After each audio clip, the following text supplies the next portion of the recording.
Audio Jungle.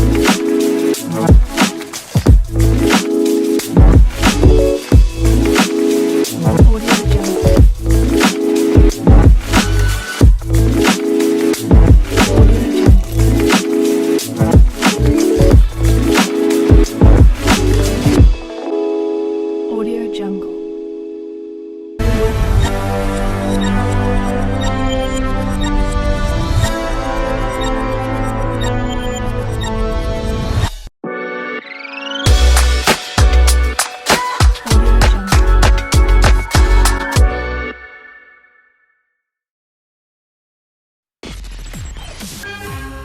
From the heart of where innovation, money, and power collide, in Silicon Valley and beyond, this is Bloomberg Technology with Emily Chang.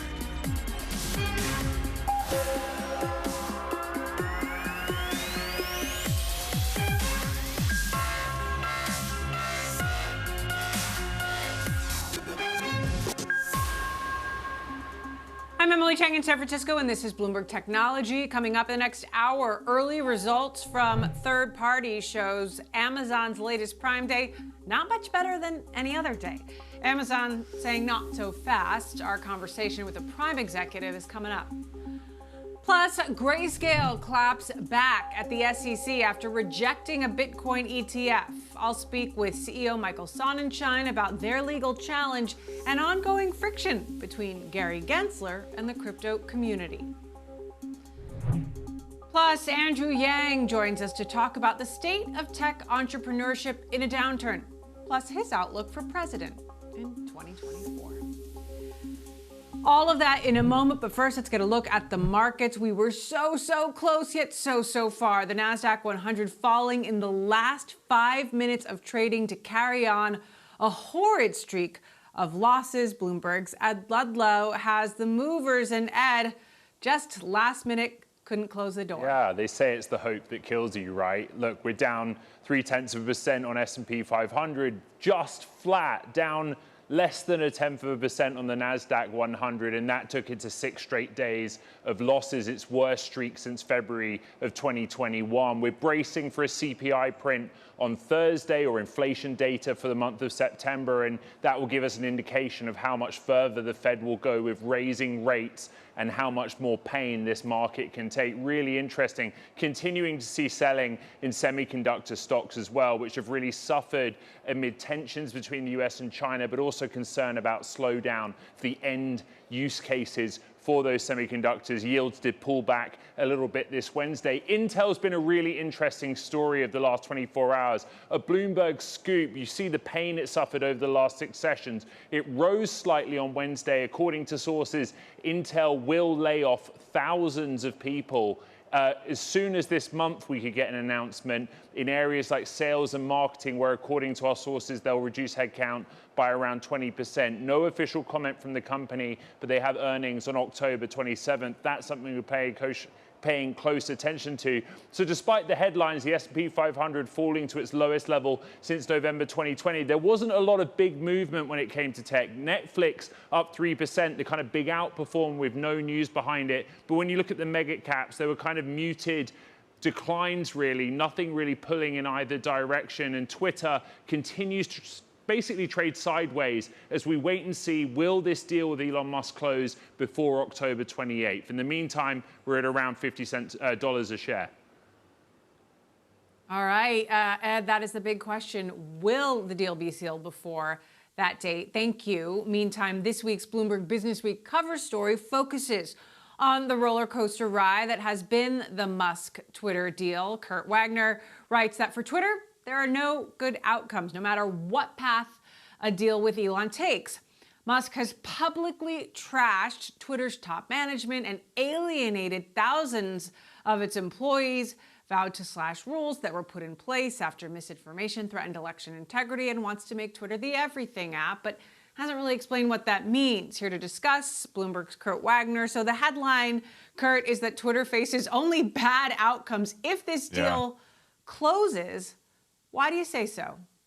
Yeah, well, remember, Emily, there's 2 options here. One, the deal falls apart. and this stock that has been sort of artificially inflated is going to crash. Employees who have spent the last 6 to 9 months, just in this total state of uncertainty are going to have to pick up and pretend like, nothing ever happened. Or if things go the way Twitter wants, then they get the guy in charge who, for the last 3 months has been saying that Twitter's been lying about its user base and doesn't have the right business model and all these things, right? So it's just sort of like, it feels to me that there's not really a lot of good outcomes here. Now, I got a lot of fan mail after this story came today, Emily, for people who disagreed, that they think, the free speech vision Elon Musk keeps talking about is going to make Twitter a much better place very shortly. But, even that, I would probably argue is going to create a lot of other headaches for this platform very soon.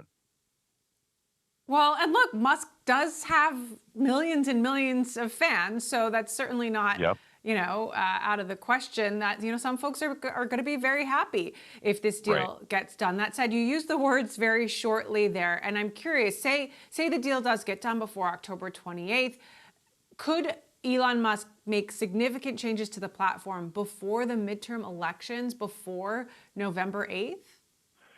I mean, the deal is supposed to close by the 28th, right? And so to me, that means that Elon Musk would be in charge and therefore he could start making decisions around,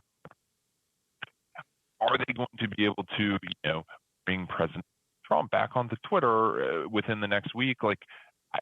Possibly, it is possible, but how much of an impact is that going to have? I don't really know, right? But I do think that there could be changes to some of these policies. They could say, hey, all the folks who have been looking for misinformation or hate speech or voter misinformation, stand down. Don't bother. Don't do your job. And all of a sudden, we could have a very different level of content on the platform very soon. What's the latest on negotiations between the two parties? What are they actually talking about right now?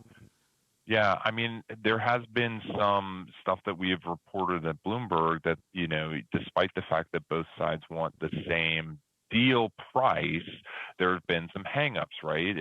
Specifically that, it sounds like Elon Musk wants to reserve his right to possibly sue some of these executives once the deal closes, to go after, maybe people kind of personally as a way to say, hey, you've been misleading investors and misleading me, the potential buyer, this whole time, right? Twitter, of course, doesn't want to have that in there. They're also worried about this debt contingency that Elon had to add to, the negotiations. And so I imagine at this point, both sides are trying to iron through those types of details, right? I mean, they claim they want the same price.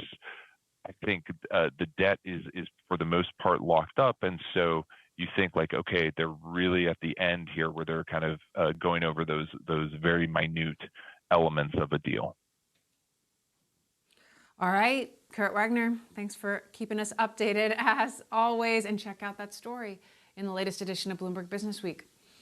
All right, coming up, just how big was this latest Prime Day or not? We're going to hear from the head of Amazon Prime next.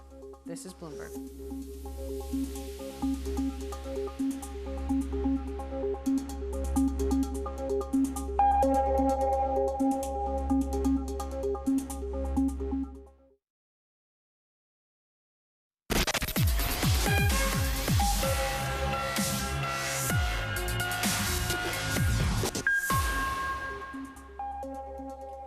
This week's Amazon Prime flash sale may not be all it's chalked up to be. Third-party researchers are saying the Prime Day sale is generating the same traffic as any regular day. Bloomberg's Ed Ludlow asked Jamil Ghani, Amazon's head of Prime, about the data. Here's how he responded. I don't know if that's the accurate read. We've been really impressed with how many Prime members are showing up, how they're engaging with the event, and how they're shopping. They're shopping the entire store. Some of the favorite categories so far are electronics, toys, home, apparel, health and personal care. Top brands like Apple, Laneige, HP, Shark, and many, many others, including items off our curated top 100 list. So we've been really, really happy with the event so far. our members can engage through midnight tonight, so I encourage them to check it out. What is Amazon tracking to do for this October window in dollar terms relative to July? Can you give us some granularity about the impacts of having a second window in the same calendar year? Yeah, we have to keep in mind that Prime Day this year was the largest Prime Day we've ever had, $1.7 billion in savings for our members around the globe. And so what we're trying to do with this event is give our Prime members yet another opportunity to save. We know that our members are always looking for savings, but no more so than now, where the macroeconomic environment has everybody trying to make the dollar stretch a little bit further.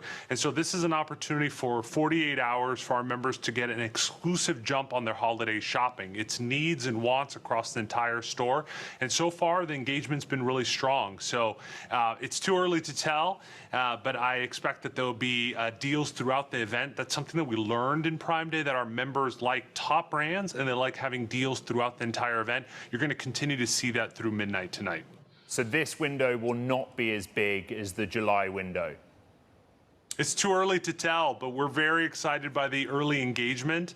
And it is the kickoff to the entire holiday season. We're going to have deals and discounts throughout the entire period. Black Friday, Cyber Monday continue to be incredibly important, but we wanted to take care of our most engaged, our most important customers first. Those are our Prime members, and so this is the kickoff to the season. That is interesting, right? The idea around the pull forward in holiday spending. Can you talk to me about how that might help clear out some inventories ahead of the holiday season?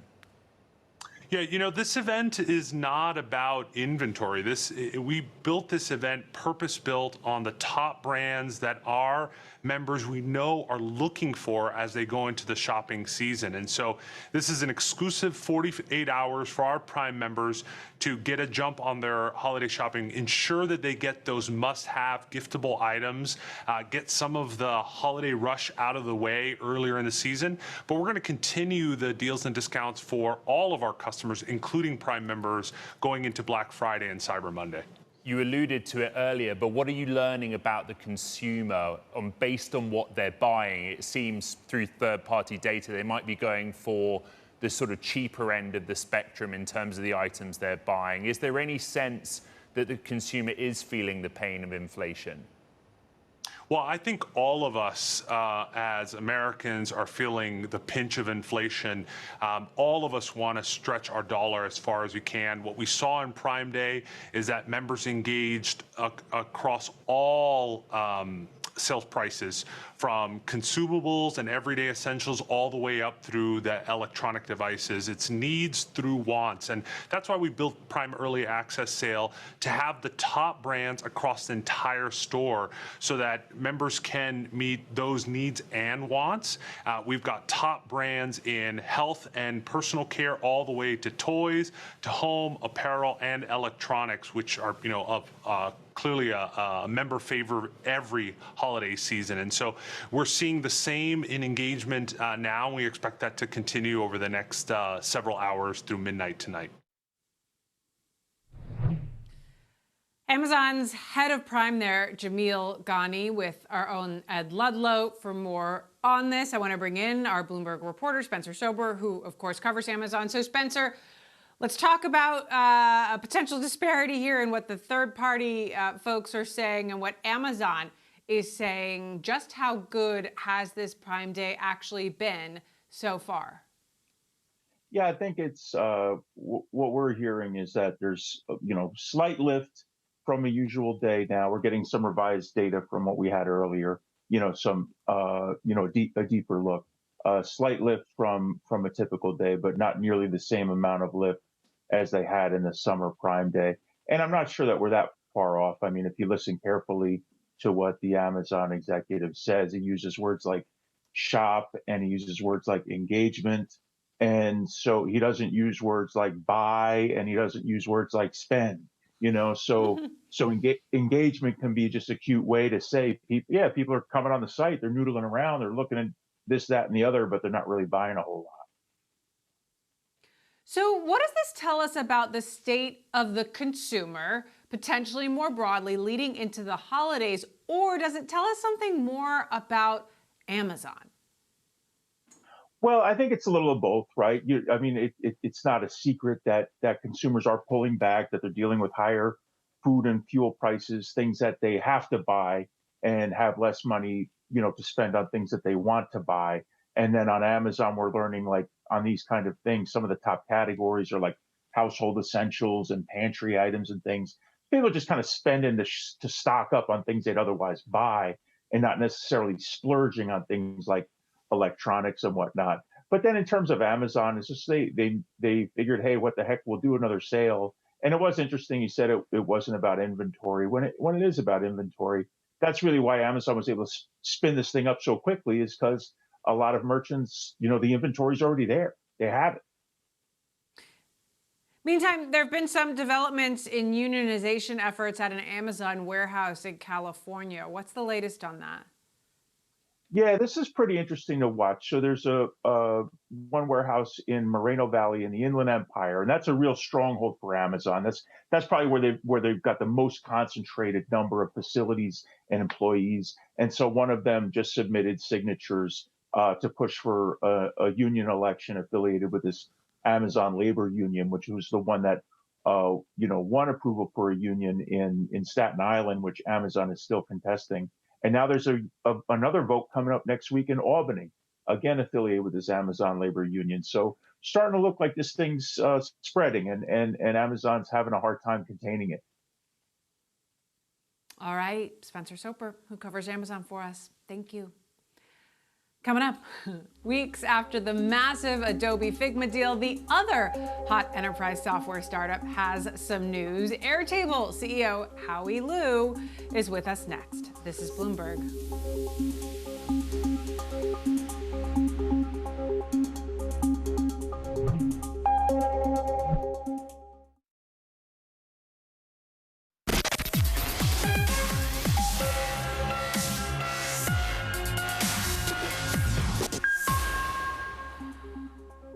The collaboration software startup Airtable just announced its biggest launch of the year at its inaugural Airtable Leaders Forum, coming up with a new connected apps platform that'll help companies like Netflix, LinkedIn, and iHeartMedia share data, manage workflows, track product roadmaps, and more. Co-founder and CEO Howie Liu with me now for more on this. So, talk to us about the trends that you're seeing in enterprise software and why an announcement like this in your mind is important. Like, what problems does this solve?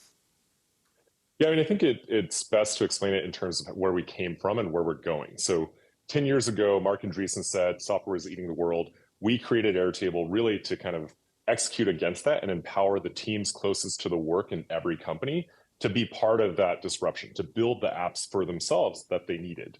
Now we've seen this bigger problem within enterprises where it's not enough to just have individual apps, but those apps need to be connected and to allow the entire enterprise to all share a source of truth while enabling all those individual teams to still be really, really flexible and agile. So it's kind of the next frontier of Airtable, combining what we've already done literally in these connected apps across an enterprise. Airtable benefited from some of those pandemic tailwinds, the shift to hybrid work. Has that kept up? What sort of workplace trends are you seeing now? I think a lot of what we're seeing now is that there is this huge need to rethink how work is being done, right? Especially in today's economy, it's not just about throwing more people at every problem. You can't just double your headcount in every department to get more output. You need to rethink how efficiently you work. And that's where I think our enterprise vision of connected apps is really going to come into play. And it's already showing up in how we sell Airtable, how we're seeing our customers adopt Airtable. It's really about enabling more agility and more output. We talked about this customer case study during our event earlier today of Equinox actually accelerating their content production efforts by 400%. With the same team and during a pandemic where they were all working from home, nonetheless, using Airtable and connected apps. How do you see competition shaping up? There's Asana, Monday.com, others that are vying to be the project management tool of choice. What is Airtable's advantage? Yeah, I think the whole idea behind declaring our North Star as connected apps is that we're actually elevating ourselves out of that world of project management. We actually don't really care as much about the task management, small team use cases that I think a lot of the other products are going after. And instead, we're really trying to solve this bigger problem across an entire enterprise where you need these shared sources of truth, these high value golden data sets, as we call them. You know, for instance, Netflix having this master list of all the content titles they're producing, and then wanting to manage all of their marketing, their post-production, their legal rights management, et cetera, workflows across that data set. And so it's really, you know, us going out and taking on more companies like ServiceNow or even Salesforce with their app cloud efforts. When we think about going and deploying apps across every other part of the enterprise, not just doing projects or tasks. I think some people are still recovering from the shock of the big Adobe Figma deal, $20 billion. And I'm dying to hear your thoughts on it, given that Airtable is one of the few, you know, hot enterprise software startups that's often mentioned in the same breath as Figma. What's your take on this deal? I think Figma is an incredible product company, has a great team. You know, they started around the same time as us. So weirdly, we've been parallel. I think we both started around 2012, both spent years building a pretty technically interesting product before launching. These were not products, Airtable nor Figma, that were built overnight as a hack project, but really a deliberate taking on of a really, really large market opportunity. I think ultimately the trend that's really benefited both of us is that for the first time on the web, when both of us started, you could build these really rich desktop grade experiences, right? Figma could not have been built. You couldn't build that level of experience in the web, nor could you build Airtable in the web. And so I think we're both right place, right time to take on really large market opportunities and disrupting some incumbents as a result. Is getting acquired like that something that's attractive to you? Are you on the IPO path instead? I think that the best companies have to think about how to build an independent business, right? I mean, when you look at Figma, one of the reasons why it was so attractive as a business and why it's valued so much in this deal is because actually they could go to alone. They have the leverage. I mean, it's growing very quickly. It's an amazing business. There's a massive TAM, and it's truly a disruptive and delightful product, right? And so I think if you can go out and build a company that is truly capable of being a star in a star independent business on the IPO path, then I think that also raises your attractiveness in this case for Figma through an M&A deal. So we've always been squarely focused on just building the best product and ultimately business and company that we can. And you know, we're not optimizing for an acquisition. So we've seen valuations of tech startups fall across the board. You raised at an almost $12 billion valuation at the end of last year. Does that number hold up in a downturn, or is Airtable in the rare category of startups like Figma potentially where that number potentially goes up? So the way I've always thought about it is the short-term valuation is just, it's a point in time. And what really matters for both us as team members working on this company, for shareholders who may consider investing in Airtable, is what is the long-term expected value of this business? And especially since we're private and we don't have a public liquid value right now, what do we think this company will be worth in 1 year, 2 years, 3 years? And especially as the operators within the business, what can we do to drive towards the best possible result? And so I think as we push into connected apps and this bigger and bigger possibility of solving a problem for enterprises at large, actually generating multi-million-dollar contracts repeatedly, and even driving up our already best-in-class net dollar retention, I think we feel very good about the clear path that we can get to building a really extraordinary business that's highly differentiated, has the unit economics to support a really premium multiple. And whether there's overall multiple compression in the public markets in the near term, I think the great businesses that ultimately go after really large TAMs and have durable growth potential can outgrow any of that compression because they just keep growing and growing. All right, interesting response there. Airtable co-founder and CEO Howie Liu, good to have you back here on the show. Thank you for stopping by. Coming up Our conversation with former presidential candidate and tech entrepreneur Andrew Yang, his outlook on how startups and ventures survive in a downturn, crypto, tech regulation, and more coming up next. And later in the show, Grayscale's Michael Sonnenschein joins us to talk about the company's legal challenge with the SEC over a $12 billion ETF. This is Bloomberg.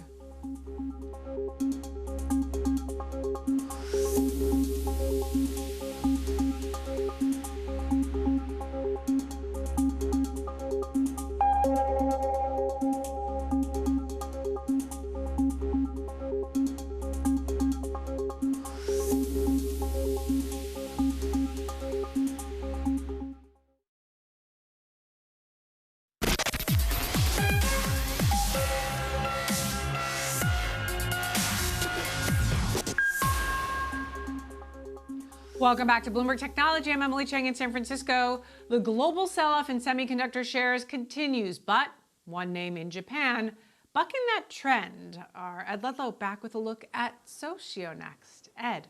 Yeah, we don't often talk about Japan, but let's look at Socio next in the context of this big sell-off we've seen in global chip stocks. It had its trading debut in Japan, in Tokyo on Wednesday, jumping 15%. A lot of investor interest here, generating around 67 billion yen or $456 million of proceeds. And what's so interesting about this name, it's a maker of systems on a chip, or logic processors, for want of a better description, is there's a lot of appetite right now for what it's offering in a market where we have a lot of questions about global chip demand. If we bring up the next chart, this was actually the biggest IPO in Japan so far this year on a gross proceeds generated basis. It was the fourth IPO for a chip maker out of Japan this year. So it's really interesting to see that name buck the trend. We're also getting data points out of Vanda this Wednesday that actually see retail investors taking a keen interest in the chip space, even if we see institutional money kind of sitting on the sidelines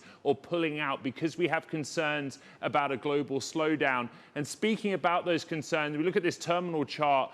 Investors are really pulling back earnings expectations for the chip sector. We've had bad news from a broad range of names. We're concerned about a slowdown in demand for consumer electronics, for memory chips in particular, and the PC market. That scoop overnight from Bloomberg that Intel, according to sources, is going to cut thousands of jobs because of the PC slowdown. Well, this is the result, the market pulling back its expectations. But one name in Japan, Socio next, as we said, bucking that trend.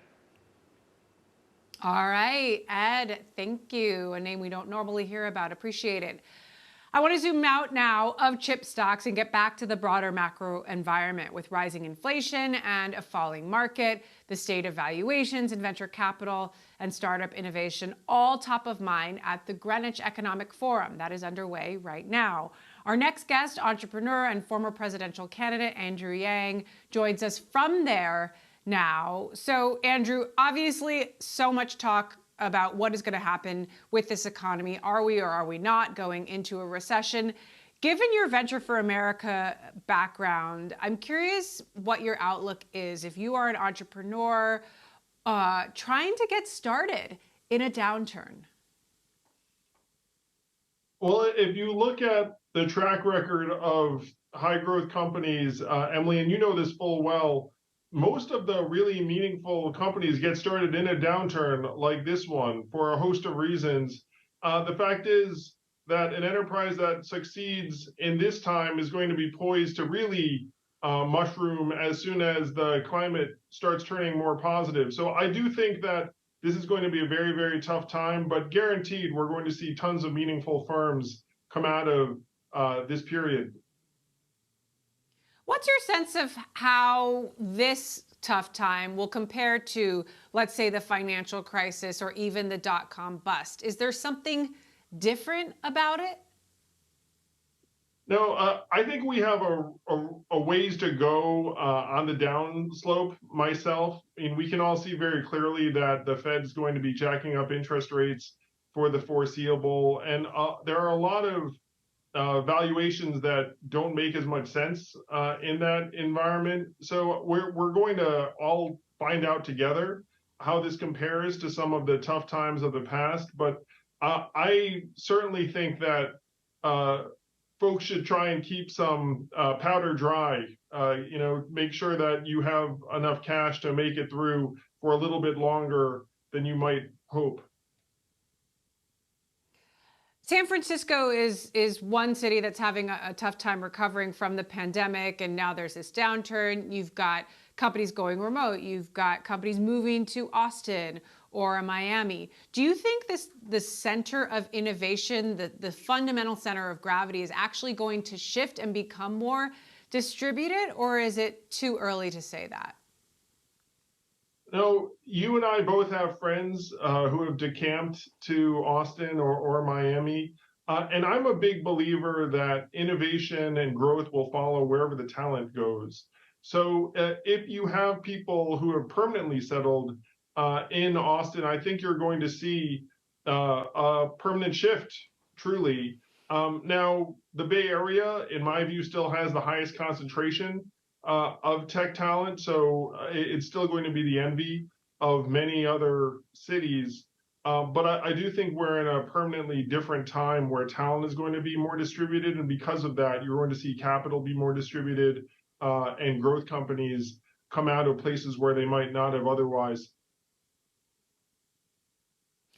Congress has been trying to rein in big tech, and big tech has retaliated by spending a ton of money to kill one of the most aggressive oversight bills in years. What's your thought on whether that bill potentially needs to be revived and whether strong regulation is really needed? Oh, it's interesting, Emily. The political climate has changed such that tech now is a bit of a punching bag for both parties. And I'm of the belief that there have been some excesses that regulation would be appropriate for. And a lot is going to hinge upon what the political climate is after these midterms. Right now, the Senate is a toss up by most accounts. Republicans are slightly favored in the House. And I think that might change the prospects of some of the bills that we're talking about. You've been very vocal about data collection. You launched the data dividend products to help Americans take control of your data. How are you feeling about how tech companies are handling that data right now, and especially going into an election? It's fascinating, Emily. As you know, I championed the CPRA and data privacy regulations in California, where you are. And because California has now set a higher bar, national legislation is increasingly likely and on the table, in part because tech companies wanted to supplant and replace the rules in California. Our data is being used not to our benefit. It's a $200 billion plus a year industry. It's eroding our democracy, our kids' mental health. So I'm someone who thinks that we should own our data and not only have it used more to our benefit, but if there is going to be market value gained, we should join in that benefit. So that's where I'd like the national approach to go. Europe has new rules that are coming online in 2024, which is right around the corner. And I think that's going to increase pressure on the states to have a more modernized approach. You've been branching out into crypto and Web3, and I'm curious what role or how much of a role you think crypto will play in fundraising going into 2024, and if you think Democrats or Republicans have more of an advantage. No, I think the single biggest donor in the last cycle was Sam Bankman-Fried, who you all probably know well. So Web3, in my view, is going to be a very fascinating political force to be reckoned with. Right now, they're concerned, obviously, largely with the regulation of crypto itself. But I think that you're going to see more people pushing into politics because now the interaction with DC is going to be one of the main drivers of whether enterprises are able to grow and operate successfully anywhere, but certainly whether they're going to be headquartered here in the US. You also launched Lobby 3 earlier this year. I'm so curious, how many people have bought into the tokens, and what positions is Lobby 3 going to be advocating for? Yeah, Lobby 3 has been a great, energized community of people that want to push for common sense regulation out of DC that is intelligent and sophisticated and doesn't try and throw different types of assets together, that has one regulator instead of kind of a hodgepodge. And it's been awesome getting to know people who want the best things for creators and entrepreneurs in the space. Anytime I go to a Web3 gathering, there's some folks who are part of the Lobby 3 community, and it's been a lot of fun. As a former presidential candidate and the co-chair now of the Forward Party, I'd love to see into your crystal ball. Do you think a Biden-Trump face-off in 2024, is that inevitable?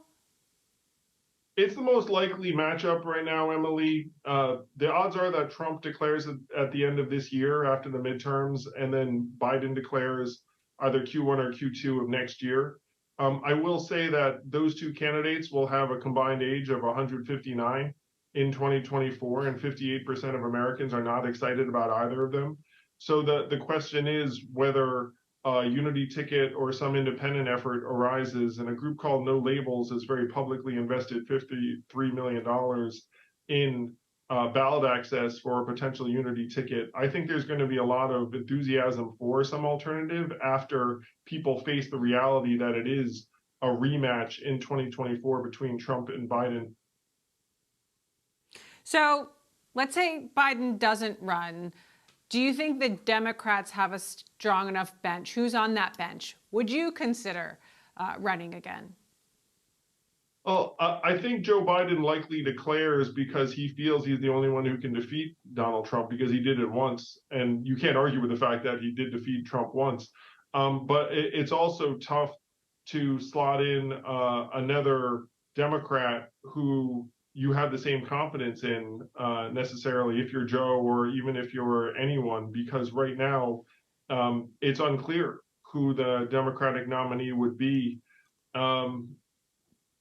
I think that's one reason why Joe's going to run again, honestly.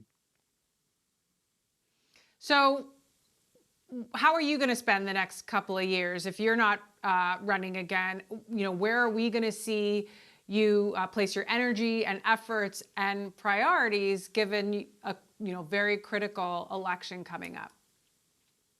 So the Forward Party has endorsed a number of candidates around the country, including a U.S. Senate candidate named Evan McMullin, whom I'm going out to campaign in Utah for this weekend. We think we need to change the underlying incentives for our lawmakers and leaders by doing away with closed party primaries and replacing them with primaries where anyone can vote for anyone through something called ranked choice voting. If there's one thing you remember from this interview out there, if you're generally not that into politics, ranked choice voting is the way out of this mess. It's a way that anyone can vote for anyone with no spoiler effect, and it rewards more moderate, reasonable, collaborative candidates who actually come through for 51% of voters. So I'm going to be trying to make ranked choice voting the law in as many places as possible, and I'm happy to say it's spreading around the country. All right. Andrew Yang, always great to have you with us. Entrepreneur, obviously a former presidential candidate, co-chair of the Forward Party. Thank you, Andrew, for stopping by. Coming up, the latest salvo comes from Grayscale versus the SEC. Grayscale CEO joining us next to talk about the case for a Bitcoin ETF. This is Bloomberg.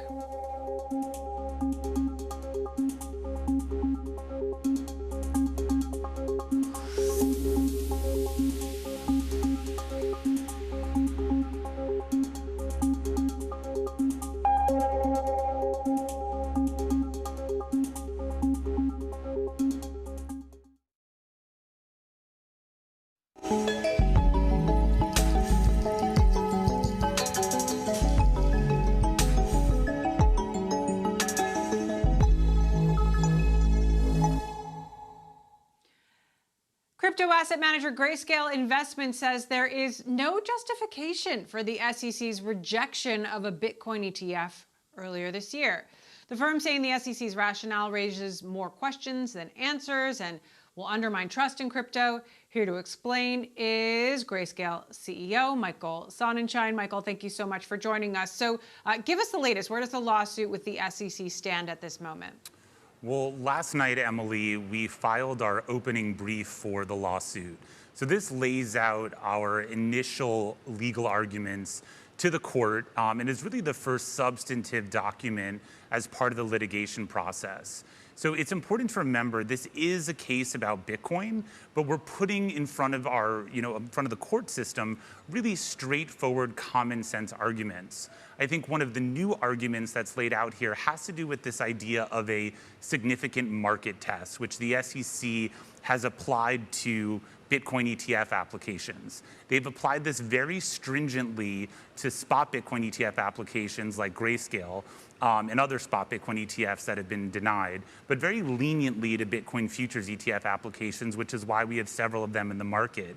And there's really been no justification as to why this test is the, in fact, only test that the SEC should be using. And we've also never seen them use a test like this before when it comes to evaluating new products to bring to market. Have you spoken at all with Gary Gensler directly?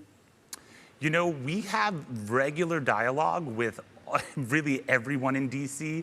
My legal team and myself are down in DC almost weekly these days. So we speak with all different parts of the SEC and other regulators. Now, look, recently there have been a ton of cases, fraud and bankruptcy in crypto. There's Terra, there's Celsius, there's 3 Hours. Why is now the right time to prove to the SEC that this market is no worse in terms of market manipulation than others? Well, that's exactly the point. This significant market test that the SEC has laid out, they believe protects investors from fraud and manipulation, and they got comfortable with that when it comes to Bitcoin futures. Well, the interesting thing and the flaw in that logic is that Bitcoin futures derive their pricing from the underlying spot Bitcoin market, which underpins GBTC and any other spot Bitcoin ETF application that's become, in front of the SEC and ultimately been rejected or denied. I think what we're seeing, though, in DC is probably the most engagement and understanding we've ever seen around crypto. You have bipartisan support now with a variety of bills passing across the floor of Congress. And I think we and other industry, heavyweights are calling on our regulators, calling on our legislators to really develop new frameworks, because otherwise we're squandering innovation here in the United States. The Winklevoss brothers were the first to try this spot Bitcoin ETF. It didn't fail. The road is littered with carcasses of others who've tried and failed. How is Grayscale, with its huge scale, in your view, different? It's a great question, Emily. So today, Grayscale Bitcoin Trust, ticker GBTC, is the largest Bitcoin fund in the world. It owns over 3% of all Bitcoin outstanding. A recent count said that there are more than 850,000 investors who own shares of GBTC in the US alone, and that represents all 50 states. So when we, as an asset manager, are taking a product that's been in the market, has billions of dollars of assets, hundreds of millions of dollars of daily trading volume, has voluntarily become an SEC reporting company, and we know that the right thing for investors to protect them, to put additional disclosures and surveillance in place by becoming an ETF is the right thing for them, but our regulator is really shunning the opportunity to do so. Well, we certainly take issue with that. And so our team has been putting the entire resources of the firm behind this ETF initiative, and we're as committed as we've ever been to it. What kind of a timeline do you see for a resolution of this case? Well, we filed the lawsuit earlier this summer, and at that time, we were guided to believe it could be anywhere from 9 to 12 months, although it could be longer, could be shorter. What you're going to see now that Grayscale has filed its opening brief is over the coming weeks, you'll see a variety of amicus briefs. So these are other parties that are filing briefs with the court to put in front of the judges presiding over the case to really talk about their points of view on the issues at hand. And then ultimately, you'll see a brief from the SEC a couple of weeks later with their responses to the arguments that our legal team has outlined. We're also, in the middle of what could be a really massive economic downturn. We just heard from Andrew Yang, who said he thinks we've got a lot further downward to go. What is your outlook and what it means for crypto? We're certainly in a crypto winter, and a crypto winter is characterized now by sustained lower prices. We're seeing from the investment community, though, that the lower prices are not causing them to shy away from the asset class. In fact, we're actually seeing investors continue to diversify. So a lot of investors now kind of have that core position in Bitcoin, core position in Ethereum, or both, and they're now looking at other opportunities. And one of them is actually infrastructure. Just last week, our team launched a totally new offering, Grayscale Digital Infrastructure Opportunities LLC, which is an operating company that investors can put capital to work in that's actually buying Bitcoin mining hardware, plugging it into the network, and distributing that value back out to shareholders. So for a lot of investors, they've had that token exposure now, and now it's time that they think about the underlying infrastructure that secures the network. And so there's a lot of opportunity and a lot of activity going on despite the sustained lower pricing environment we find ourselves in. Speaking of the underlying infrastructure, the Ethereum merge ended up being kind of a non-event. What do you think the next big event is going to be, that will, catalyze changes in potentially blockchain technology? Emily, respectfully, as someone who's been in crypto for 9 years, it actually was a big event because this was a question mark hanging over Ethereum for a long time. Could we see a very well-known, very well-trafficked, very well-utilized digital asset protocol move and make such a meaningful move from proof of work to proof of stake? And Ethereum did it. Now, I think as we're seeing the outcome of that, it's very, very early days, and we're starting to see the development of more and more staking around Ethereum and other assets. What's coming next is other upgrades to the Ethereum network, things like the ability to unstake assets that are put into the network for staking, and other upgrades that will come down the line. But I certainly think it's an accomplishment for all the developers and everyone who really put a lot of time and many, many years of planning and energy into getting Ethereum to make this switch over. All right, point taken. Michael Sonnenschein, Grayscale CEO. We're going to continue to follow your challenge to the SEC. Appreciate you stopping by. We'll be right back with more of Bloomberg Technology. This is Bloomberg.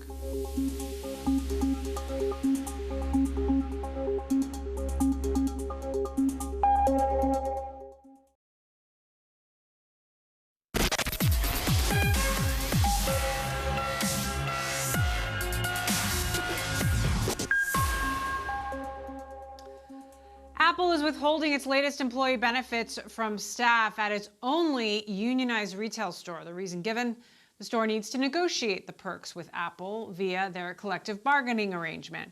But excluding unionized stores from new benefits, not a new trend. Starbucks also rolled out a series of new perks at non-union stores, including raises and student debt coaching, while saying that it can't legally provide them unilaterally to sites with union activity. SpaceX plans to announce 2 new space tourists slated to fly on the Starship rocket. Dennis Tito, the world's first ever space tourist in 2001, and his wife. The couple paid an undisclosed amount to fly around the moon on Starship once the vehicle is complete. They will travel with 10 other undisclosed passengers on a roughly week-long journey. The trip doesn't include a landing on the lunar surface, and it's unclear if the other passengers have been chosen yet.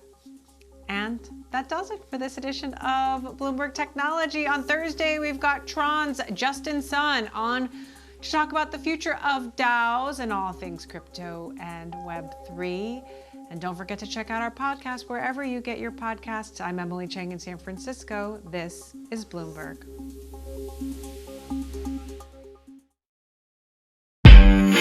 Audio Jungle.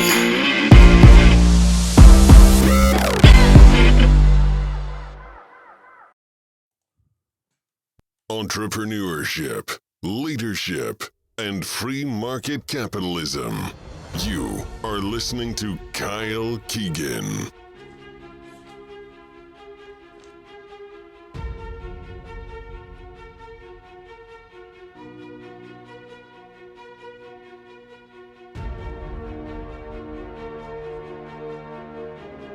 Welcome back to the Kyle Keegan Radio Show, where we are bringing producer-centered radio to your favorite podcasting apps.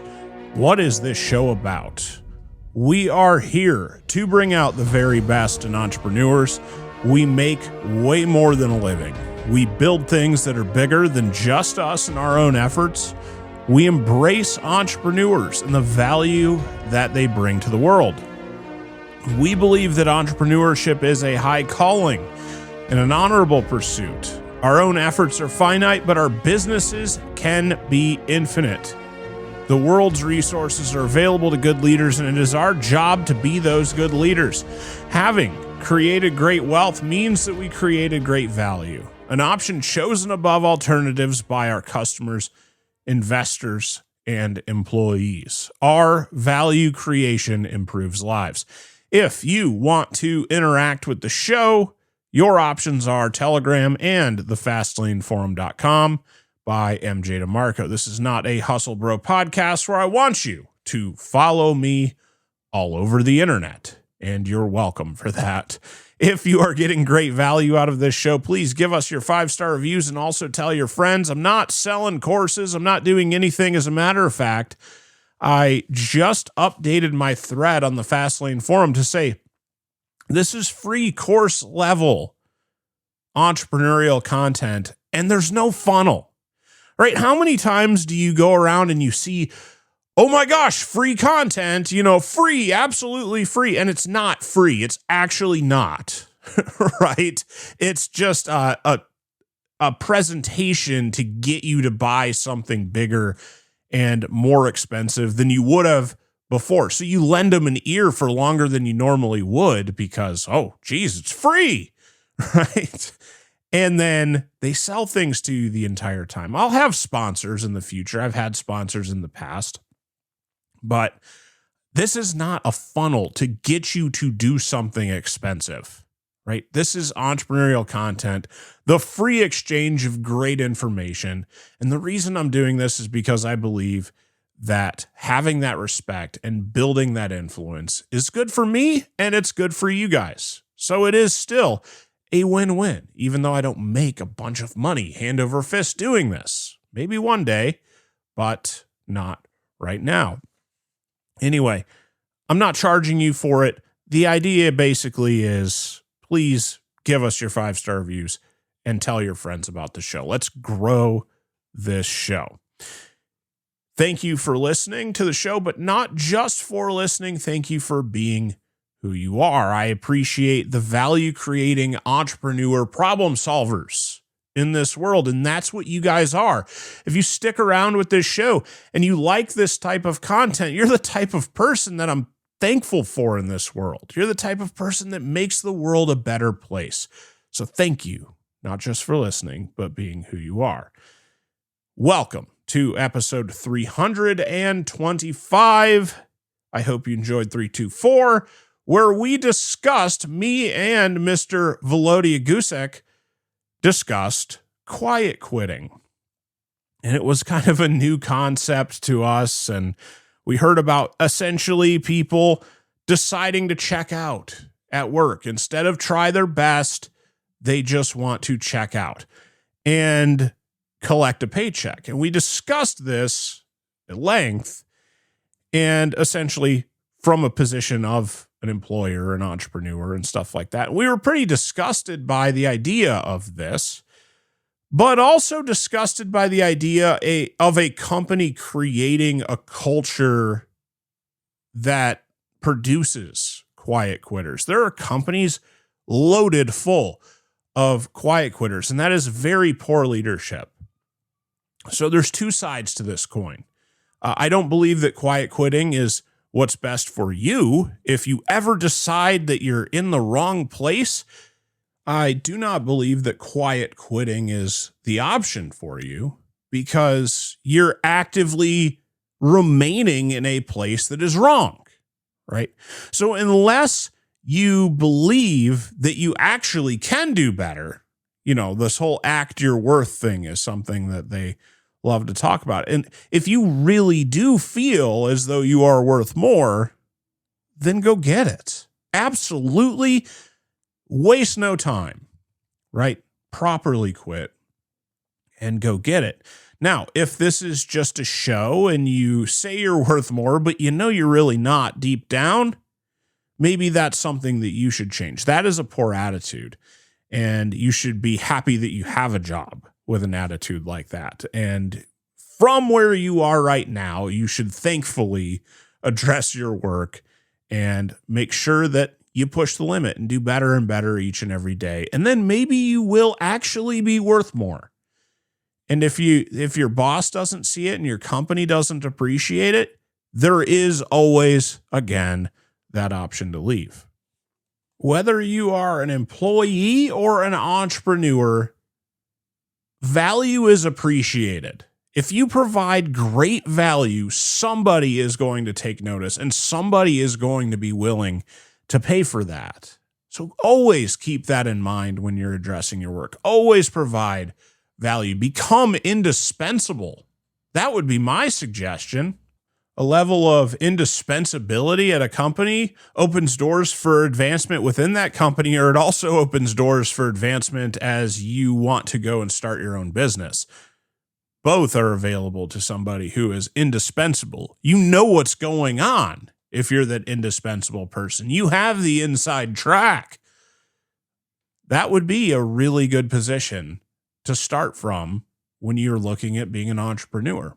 So, quiet quitting, in my opinion, is not an option for those of us who actually want to be high-performing entrepreneurs, or maybe in a job now temporarily, looking forward to the day when we are, in fact, entrepreneurs. It is, in my opinion, and the opinion of Volodya Gusick, a high-performing entrepreneur himself, it is not an option. Anyway, I really do appreciate him and what he brings to the discussion. So I have invited him to be kind of more of like a correspondent on the show, and you'll hear from him more often now. So I just really appreciate his input. I think he has a lot to add to many of our discussions here.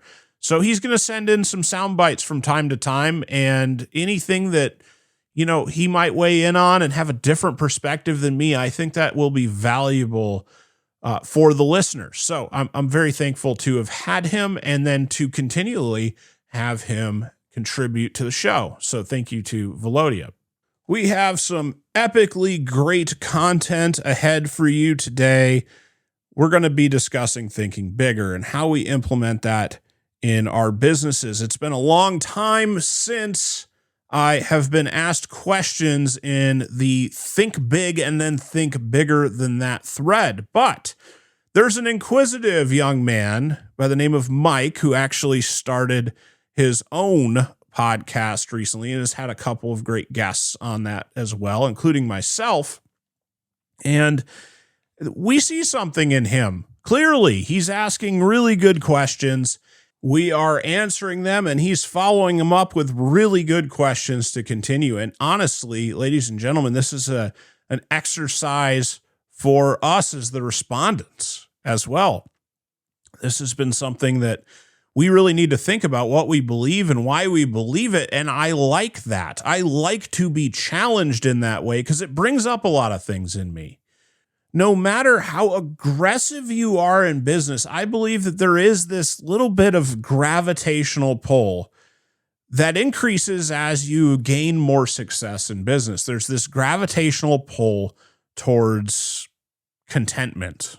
And I really don't mean to belittle the idea of contentment, because we should be happy with what we have and all of that kind of stuff. But I think as an entrepreneur, instead of being happy with what we have and then just complacent, because there's a difference, right? I think a lot of people will take that contentment and become complacent. Rather, we want to be happy with the journey, right? We want to be happy with the process that we've built, that we're a part of, okay? Instead of necessarily being happy with where we are in life and just kind of quiet quitting our lives. So there is, in fact, a pull, right?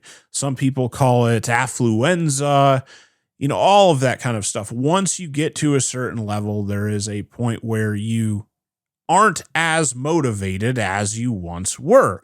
And these questions from a young guy like Mike, who wants to build great things in this world and hasn't gotten to a point in his business career yet where he's getting a little bit complacent, stuff like that. It's energizing to those of us who were there once and who might have grown a little bit of this complacency. And the problem is, we don't want that. We want to shed that. And I think by answering these questions and working on this type of stuff, it breathes new light and new energy into what we're working on. So I have to thank Mike for the questions as much as he will likely thank all of us for the answers. So anyway, it's a great process, and I love teaching this kind of stuff, and I love the interactions that we can have on a place like the Fastlane Forum.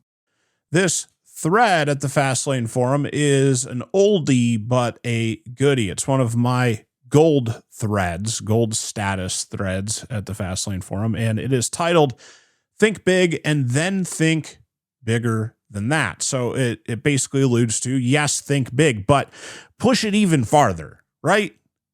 Get a wildly large idea in your head and chase it. And there was an interesting quote in there from Andy Frisella, who I did not post that. That was another poster who posted that. And Andy Frisella says, "Your goals should embarrass you."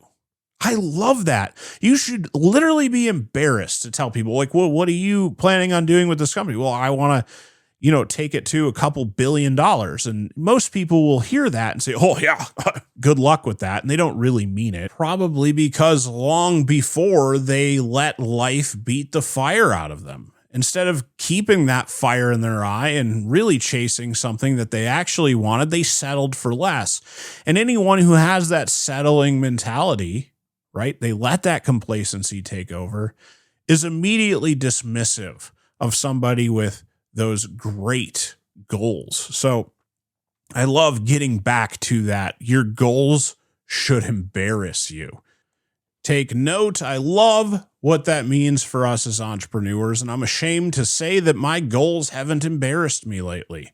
So I need to get back to the more embarrassing goals. Now here, granted, once you are that person who is known to be a business person in various circles, people come to expect more out of you. So you've got to raise the bar. If you want to keep embarrassing yourself, you have to push it even harder. So anyway, keep that all in mind. This thread, a little backstory, is about the Texas Central Railroad that they were putting in. It's a high-speed rail between Houston and Dallas, and it stops in College Station, and it's supposed to allow people to, even if they wanted to, commute from Houston to Dallas, which is normally like a 4-hour drive, something along that. Anyway, it was a big thinking deal, and it was just an example because I had a little bit of inside information to it at the time. And these were not independently billionaire type people who started this. They were executives from various walks of lives and engineers and all of this kind of stuff that came together under one CEO who played the orchestra, right, ladies and gentlemen, found the money for what he wanted to produce, right? So he found between bonds and being able to get big investors and all kinds of things, he was able to raise a great deal of money. He was able to put together a great team, and he was able to start the ball rolling on something he absolutely could not have done without thinking bigger than himself. Very few people in this world would have been independently wealthy enough to just finance this entire thing. It was several billions of dollars that were planning to be invested into this. And these guys had nowhere near that. Now, I'm not saying that they are inexperienced, because they went about becoming the experts and they wanted to build the first high-speed rail in the States. So what did they do? They went out there and they studied the other examples of great successful high-speed rails from other countries and all of that kind of stuff, and figured out the best practices, became the U.S. American experts for high-speed rail installations. So they were, when they went for the money, the right people for the job, right? They did that. They didn't have the money themselves, but they got the knowledge and they became the experts necessary to do it. So it was inspiring to me that this was something that a relatively normal person took on, and they became extraordinary. Now, this isn't finished yet. I don't know. There's some political pressures against it now and all kinds of things going on in Texas. But I have to say, it took enormous leadership to say, we're going to embark on perhaps a multi-decade project. And we have the outlook that one day this will be an enormous and ridiculous business to own. And the big picture isn't just selling tickets for people to ride on a little train between Houston and Dallas. The big picture is you are shrinking the world. You are somebody being responsible for the shrinkage of two very major cities in relation to one another. That distance between them is closed. Think about that. It is not just passengers. It is goods. It is materials, all kinds of things. Think what kind of opportunity something like that opens up. So it really was super big thinking. Anyway, thread was bumped by Mr. Mike, and he asked several questions that I did not feel like I wanted to type up. And I think everybody's going to be better served by hearing it in this format than sort of typing it out and not really understanding the nuances there. So not only am I going to answer these questions, but I also have some sound bites from Mr. Volodya Gusak where he answers the questions and maybe gives a slightly different perspective than me. So this is a valuable segment we're headed into now. Okay, so the small sub-discussion starts off like this. Somebody's asking essentially, if you want to serve, let's say, the oil industry, and you want to serve them up with some massive value of some sort, how could I get started, right? Which is kind of a vague question, because where in the oil industry do you currently reside? Why do you want to choose that industry? What problems do you think you can solve? All of that kind of thing. So I answered that question back in 2018, actually. Your question becomes, how do you propose they fix whatever problem it is? And then how does that compare to what they do now? And why is it better? If you can answer those questions honestly and blow their doors off with value, then you have something that you could potentially build a team around. Remember what I always say, ladies and gentlemen, is that you can do anything you want as long as you can convince enough people it's a good idea. And we're not just talking about being a convincing person.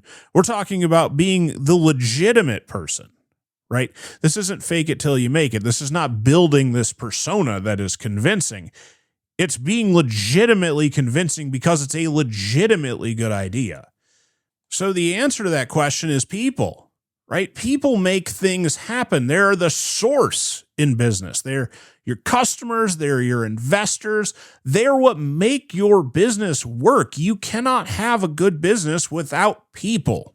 So now we fast forward nearly 4 years to discuss that post that I made back then about people being the answer to that problem. And I stand by it all these years later.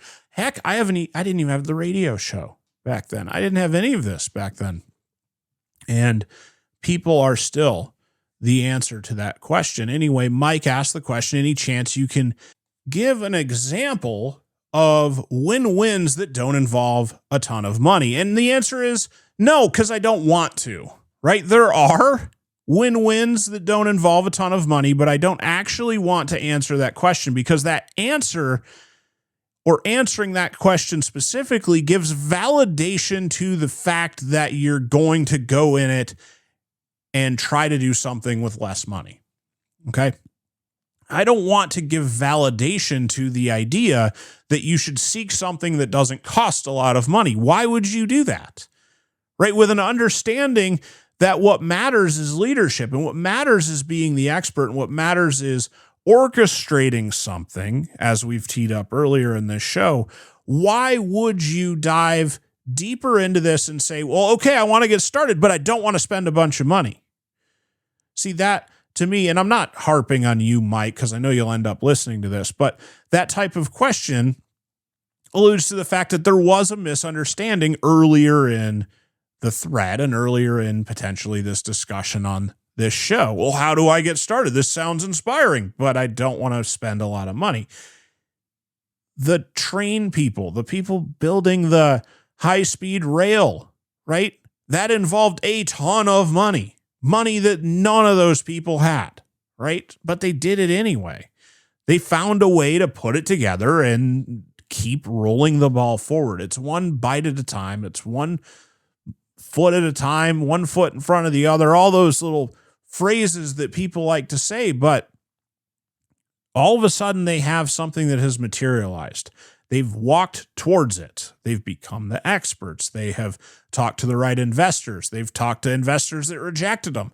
They have walked this ball forward, and they have understood all of the little pivots that they've had to make over the time makes them better and better and better until all of a sudden this has turned into something. And it has. They're building stuff. They're clearing trees. They're doing stuff like that. And it may take a long time for this thing to be finished. They have the money. Wow, it's financed. They didn't have to write checks personally, and the checks that they could write personally, they wouldn't be big enough. Okay, so I want to instill in you, Mr. Mike, here. There is always somebody who can write a bigger check than you and not hurt, right? Whatever, pick an amount that might be a big risk for you to write a check and invest in your business. Right? There's always someone who can write 10 times that check and not care, right? And they are all looking for investment opportunities, particularly today. We have such an ugly market. People want alternative investments. This is one of the best things in the world for an actual business providing actual value that's going to watch their cash flows and turn a profit. These blank check companies based on negative interest rates and all of that kind of stuff that's been happening over the last several years, like that stuff's going to fade away. What they want is real tangible value being provided, something that sounds solid. And if you're somebody who can bring that to an investor, man, you can write your ticket.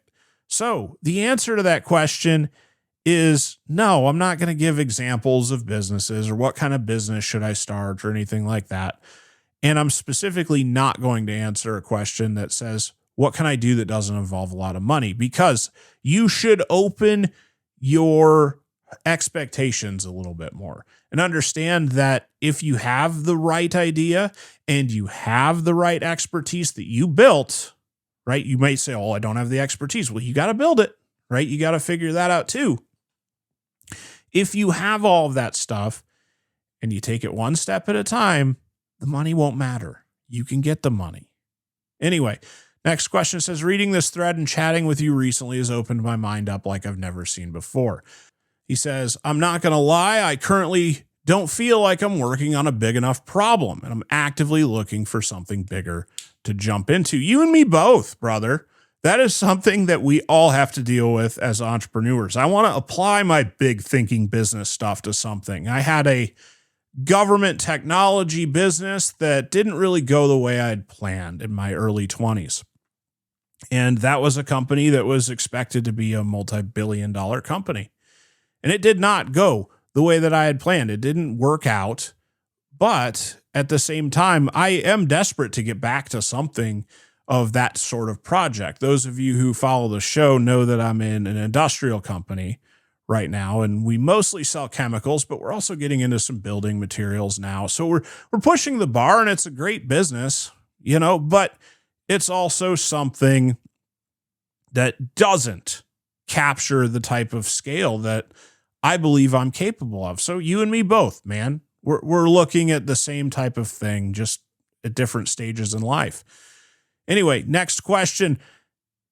I have a limiting belief. Every time I think of a big problem, I automatically think of extreme complication and a ton of money being involved that I don't have. I get motivated thinking about it, calling all of these people with these awesome value propositions. So I don't really know if that's a question. Yes. If you get those ideas, right? These ideas that might embarrass you because, they're really complicated and they need a ton of money. And who am I? I'm just a 19-year-old kid. Stop it, right? Stop it. There are VCs that really like the young kids, right? There are VCs that are like, if you're a 32-year-old, like I personally am, you're ancient. Oh, we don't want to talk to people like you. We want to talk to the young people. So there's always some kind of excuse that somebody can attach to their age. But the fact of the matter is that it's an excuse no matter what stage you're using it, right? So I could easily say that 32 is too old. There are people who are 52 who are like, I don't know if I'm too old. No, stop it, right? Stop that. Don't use those excuses or have those limiting beliefs. Get motivated about it. And if you are going to make progress, right, you are going to start calling all of these folks. You're going to start getting a little bit of progress and start rounding out what this could potentially look like. You're only going to get more motivated. And that's how I started that government technology company. I was only 23 years old when I started that company, and I was very interested in helping solve a legitimate problem that the Highway Institute had been wanting to solve for a very long time. So it was essentially a law enforcement technology for the government. We'll leave that there. But there was a company out there, a multi-billion-dollar company, that made the type of technology that I needed in order to serve that market. And it was a repurposing, a huge, massive repurposing. And of course, it cost me money to book a plane ticket and fly out there and meet with the CEO of that company. But what it allowed me to do was round out the picture. Okay, yes, it cost me personally money to go do that, but it rounded out the picture. Then I took some meetings with some high-level government consultant types who said, yes, this is something that they are looking for. They are actively seeking solutions to this problem, and this actually is the first thing they had heard of that would actually solve the problem, right? If implemented, it had a 100% chance of solving the problem the way the program would work. So I had consultants that were energized on this, right? Consultants that had worked on other highway projects and law enforcement projects and things of that nature. So now I have who kind of started off on my advisory board, right? Because I'm talking to them and fielding them to see if I want to hire them later, giving me great information to round out the case that I'm building, right? So they're telling me, yeah, I think we could do this. Yes, I think this is a great idea. Oh, and by the way, they're the ones responsible for the red light cameras across the entire state of Texas. They got it done, right? So now imagine if you're an investor and here's Kyle, right? 23 years old, going to enter my office and say, hey, we have a technology from a multi-billion-dollar company that can copy and paste as many times as we want, that will serve a market that they are actively seeking to serve, right? They're actively seeking solutions in this market, and they have said as much, right? And we have consultants who say they can do it, who are responsible for some of the biggest projects that are related to this that have ever happened in the state, that also say this is good. Here's my case, right? And here's what it could be worth. How hard do you think it was for me to start raising a little bit of money and then going back to those consultants and saying, hey guys, let's get started and start talking to some people, right? It wasn't actually that difficult because I became the expert. I went around and collected evidence. And even though that business did not work out the way we had hoped, the investors are still happy with me. Okay. Let me be clear about that. I haven't burned bridges or anything of that nature. We gave it a really good shot. And this was a massive risk and reward. And it was very dependent on the political breezes through the government. Hey, you wonder why I might be very anti-government, right? Because people who promise things lie all the damn time. So we've thought we've had this in the bag more times than we can count. But at the same point in time, it taught a very valuable lesson, right? Go grab your evidence. Go get that evidence. And it doesn't matter if you don't have the money. I certainly didn't. I didn't have enough money in my checking account to pay one of those consultants for 6 months. And at the time that I brought them on board, they would make more per month off of my business than I had ever made in my life. Just the consultants. And somehow, despite that fact, I ended up employing them for the better part of 7 years. Okay. And working on this project for the better part of 7 years and uncovering various opportunities and whatnot. But the bottom line is I didn't have the money, but somehow I made it work. So get rid of the limiting beliefs and start building that case, building that evidence that you are the right person for this job. No one else was bringing these types of solutions to the table at the time. So I was the guy for the job. It didn't matter that I was 23 years old, and I was actually pretty self-conscious about that. I absolutely was. But it didn't matter because I had a leadership mentality on this, and people wanted to be a part of something great. And it turns out that even through years of this, right, there were people still beating on my door trying to give me money.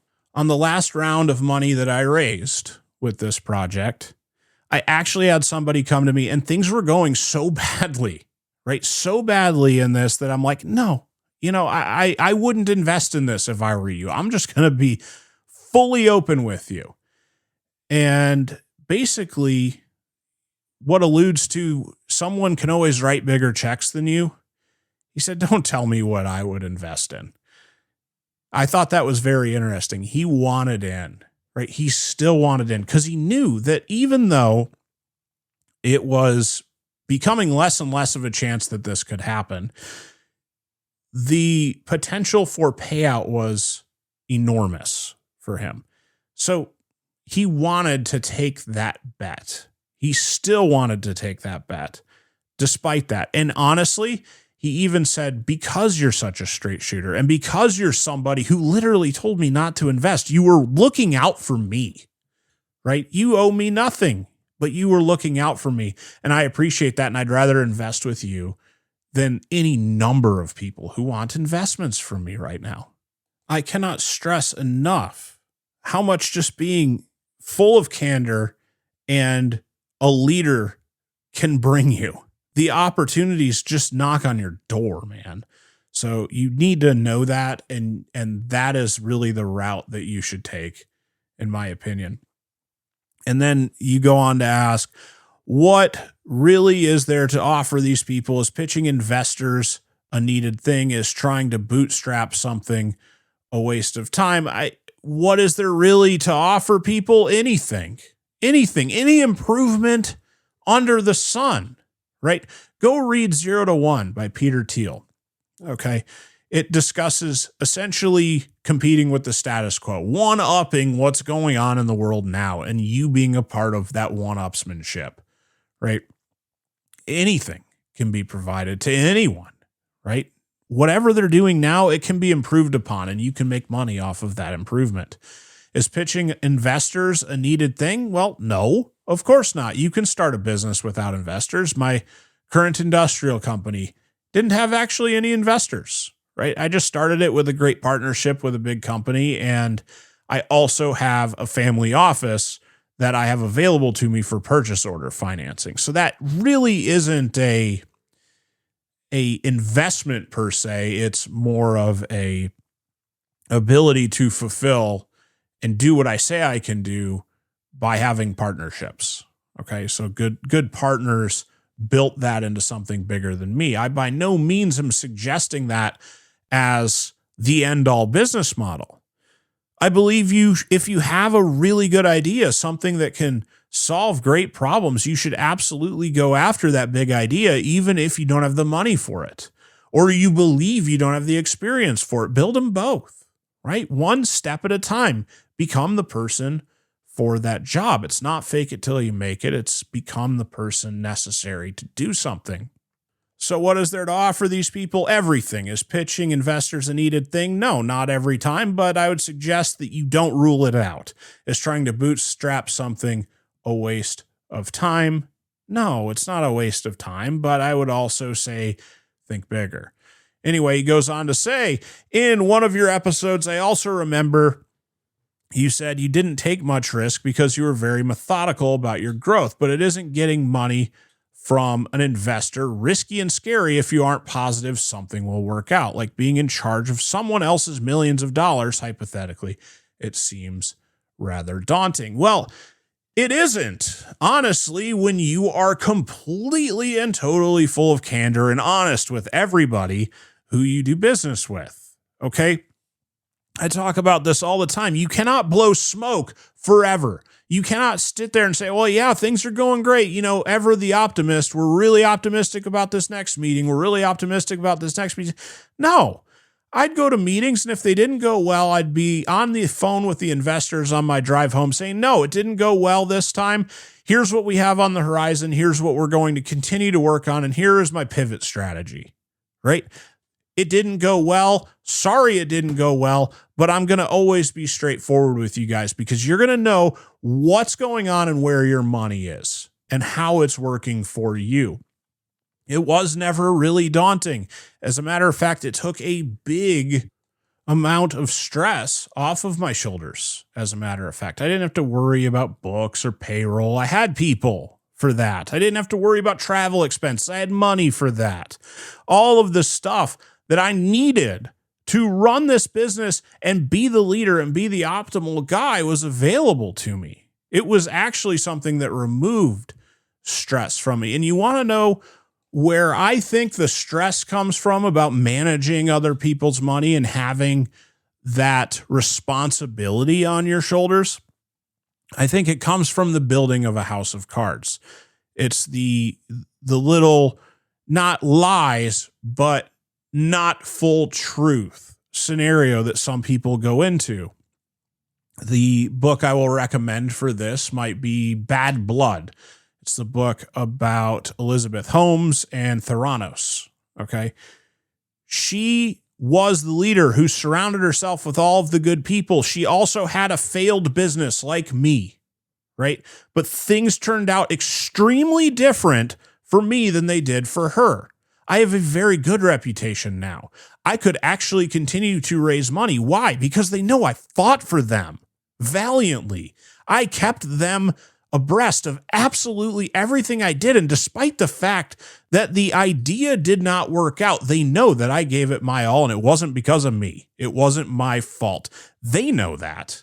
And it wasn't because I made excuses either. It's because I gave them a front row seat. Ladies and gentlemen, I was so unbelievably honest with them through the entire process that I never felt that I had a house of cards. So when the wind blew, I didn't worry about getting blown over. I just said, hey, yeah, remember our update last time? Well, it didn't go well this time either, right? It was already that situation. Now, also, it doesn't hurt that these folks knew that they were getting into a business that had a very high payout, a very high reward, but also a very high risk because it was very dependent on the political winds. So They knew that going in. They knew what they were getting into. And then they knew as I went through this process what was going on. So I think the stress that many people may say comes from having other people's money and managing that and doing well by your investors comes from people who aren't naturally good at being good for their investors, who aren't good stewards of other people's money, who go around and maybe spend too much on things. When I'd go on business travel, I wouldn't fly first class unless I got upgraded. Or if I did upgrade, I'd pay for it personally. I wouldn't pay for it on the business. They knew I stayed in hotels like La Quintas and Holiday Inn Express. I didn't go stay in the Hyatts unless I got a ridiculous deal on Hotwire or something like that. Like, they all knew that I was a really good steward of their money, even though there was a bunch of cash sitting in the bank account for this. They knew that I took good care of them, and they knew that I was a straight shooter.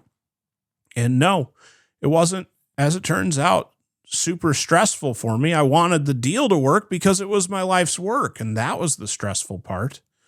But no, it wasn't the money that was the stressful thing. Anyway, you go on to say, why would they give a 19-year-old with not much track record access to their resources? It's not about the track record. It's about who you are and what you bring to the table. Okay, so you can build that case. Like I've talked about, you can assemble the right evidence that you're a good bet. That's what this is all about. Don't bring a 5-year projection of your finances based on absolutely nothing. That's a lie. Okay, bring what you have, everything solid that you have, and make more solid stuff to bring them. I know there is negativity traced in the above, but I'm just putting my thoughts out there, trying to find answers so that I can understand better. I hope that you do understand better based on what I have shared today. And then you've got a few more questions right at the bottom. How do you get over the fear of, if I call this person, I'm so beneath them, they're just going to be thinking, what? Why the hell do you have the audacity to call me? I have everything I need, and I don't need you. Okay? That's a good point. That's a good question. I had a $1 billion company I wanted to go and make a partnership with. Okay?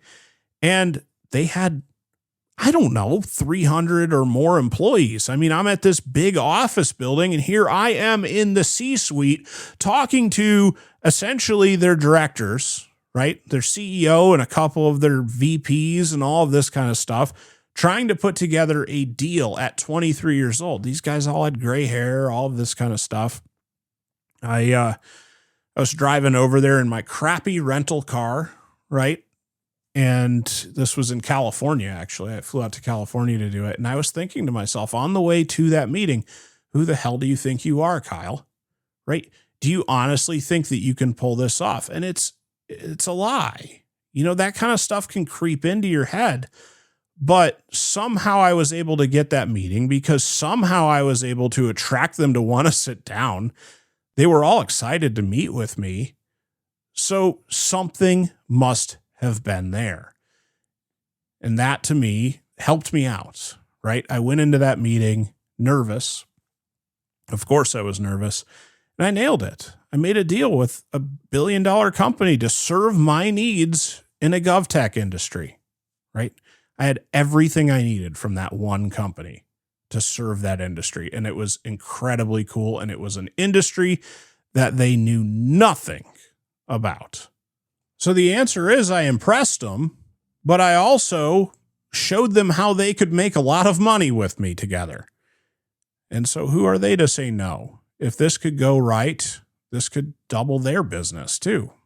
So I think the biggest thing you might want to remember about this is, even if they are a CEO and even if they are, a perceived master of the universe to you, they are open to opportunities just the same. They are beholden to people. They're responsible to people. They want to do a good job because there are people that will ultimately fire them. The investors, the owners, the money people can still fire them from that position. So if you are bringing a great opportunity to the table that could potentially help them out a lot, and also in our case was zero risk to them, because they would just simply be a great part of our supply chain, right? So we'd be paying them. There was nothing to lose to hear us out. And they were always excited. And even then, they stuck with us for years and years when things weren't going right. They said, you have anything you need from us. We're here to support you in any tweaks that you need, any technology changes you need, anything that can make this easier to sell. Pick up the phone and talk to us. So they were always extremely supportive. Why? I don't know. Probably because they saw value in it and they saw fire in my eye to chase it. And that, in my opinion, is highly, highly important. So I hope that this answered some of your questions. I have also that clip from Mr. Volodya Gusek, and I believe that he has something incredibly good to add as well. So I'm going to go ahead and play that for you guys too. Hi, Kyle. Thanks for having me on your show, especially in a topic as big and important as thinking bigger. It's probably one of the most impactful lessons I've learned. I was fortunate enough to take advantage of and think and apply in my own business. So I really appreciate you allowing me to share my thoughts with your listeners. Thanks for having me. I'll dive right into it. The concept of thinking bigger to me, once prompted with Mike and saying, how do I think bigger without having to put in more money into it? The way I look at it is, to me, thinking bigger is the best way to approach it is to awaken your inner child. Because when we were children, and you and I are both parents, so we know that children are great at creative solutions to achieve their objectives. They have an unlimited imagination in terms of how to come up with a different solution to get what they want. And they want so many things. If the kid doesn't want to eat, they have a way to try to manipulate you. If they don't want to sleep, they want to wake up too soon, or, buy the toys, play with the toys, etc. Now, their creativity is completely unencumbered by any limiting beliefs that we typically as adults start holding. So if it is in our natural frequency to be acting this way, why not tap right into it? To me, that is the first step to thinking bigger. The first step is to make sure that you understand that it is within you. You're creative. We were all born creative. It's just later on we kind of get a little less so by virtue of learning some rules and just following those rules. I actually love his point here so much. And there was even an example of a young kid that was posted to the forum, and I actually did a radio show about him before that built a pretty amazing little empire. By the time he was 14, and he actually died in a tragic accident. I think it was kayaking or something of that nature, but he amassed quite an empire, built a great business, had things going on. And I always thought that the reason for that is life hadn't beaten the fire out of him, right? Life hadn't told him, oh, good luck with that. Like I alluded to earlier in this show, there are those people who let the world beat the fire out of them, right? They let it all happen. And then when somebody has those audacious goals, those bigger than you goals, those ones that would even embarrass them, the majority of people might say to them, good luck with that. Yeah, right. I actually personally think that this is a matter of making sure that negativity doesn't creep into your own mind. I actually, in a phone call discussion with Volodya after he recorded this and sent this over to me, I said, as it turns out, I actually have a really great guy on my advisory board with my chemical company right now. And he has like 50 years of hardcore CEO chemical experience from a big company. Like he is the absolute real deal. And I swear to you guys, every time I come up with something, it's always why, you can't do that or whatever. He tells me I can't do stuff all the time, right? He always tells me I can't do stuff, but I do it anyway. And that's what's kind of funny. It's a hilarious dynamic of the world not beating the fire out of me. The world had beaten the fire out of him. He has the world's most clout for this industry. It's absurd. And we laugh together as we do deals, right? That's the bottom line, because I do it even though he says I can't do it. I've done it multiple times. It's just kind of funny. I like having him around, and he's a great dear friend, but it's also, quite funny, right? You've got these experts, and you've got to be wary of these experts in your life, right? Because experience isn't always a great thing. Sometimes experience can be a hindrance. Instead of opening doors, you're closing mental doors because of your own experience. Things may be different now. Things may change. We may do something differently now. Anyway, we'll continue with Velodia. So dive in right into the idea of how to get creative without additional money, and expand your business. And for this purpose, let's say it's 10x is the main goal. The way I would look at it is stop focusing on the money. Seriously, remove that from your main sort of limiting factor, saying, oh, I don't have enough money. Okay, great. So does everybody else. This is kind of the same problem we all have, right? Typically, most people you meet will not have enough money, right? So what else can you do? And this is where I think that inner child creativity really can, bring in solutions that are not as obvious. And I would say that when you think about your customer, instead of being limited to, in the case of Mike, and he's got video editing business, that only people who need video editing are your customers, I would redefine that term and say, instead of focusing on who's your customer, think about who are your users. And the users would be who are the users of both services that you offer and the knowledge that you may have to offer. That expands the field of vision just widely. Because now you think about people who may write as a blog post about video editing, but they may not know as much as you do because you're the one actually doing the work. People who may have equipment, physical equipment, really that is the best at recording those videos, etc. People who have software that might need to promote it. I mean, that's the stuff that I posted in the thread. So just be creative. That's the intent here. Once you produce a large list of users for your type of services, then you come out with ways, how can you help them? Because once you help them, this will open up the opportunities for you to monetize that help. And this is key. Do not stay committed to the idea that you must get paid for whoever it is that you've just helped. Consider that maybe your monetization strategy occurs after you've helped somebody through another channel. And that's the idea. That's the bigger thinking. Instead of being focused like, well, if I help this guy, I need to get paid for this. Instead, is there another way where it's a true win-win, where that person who has had your services potentially, let's say on a blog talking about your video services, etc., has now had the access to that knowledge, produced content for their listeners and their readers, and now your name was out there. So now you've grown your own popularity through that, and you can get clients that way. So, don't be greedy and be creative. That's how I look at it.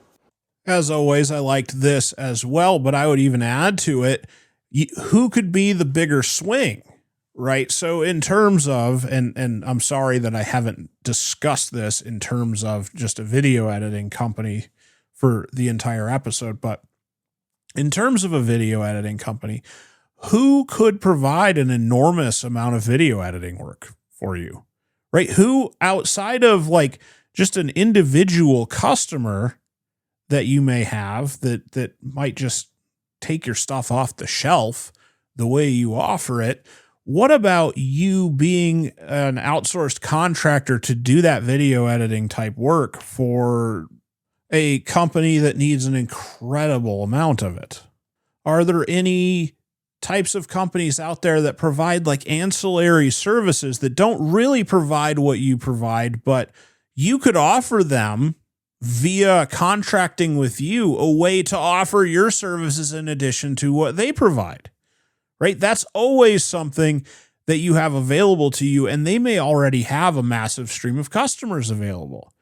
So that's one deal and a whole bunch of work for that one deal. Now, I'm hoping that you've taken to heart our leadership discussions here, and you're not going to physically do all of the work yourself. You're going to have a way that, maybe your company is making $300 to $400 an hour or something like that. You can find somebody for 60 to 80 that does a really, really good job for you.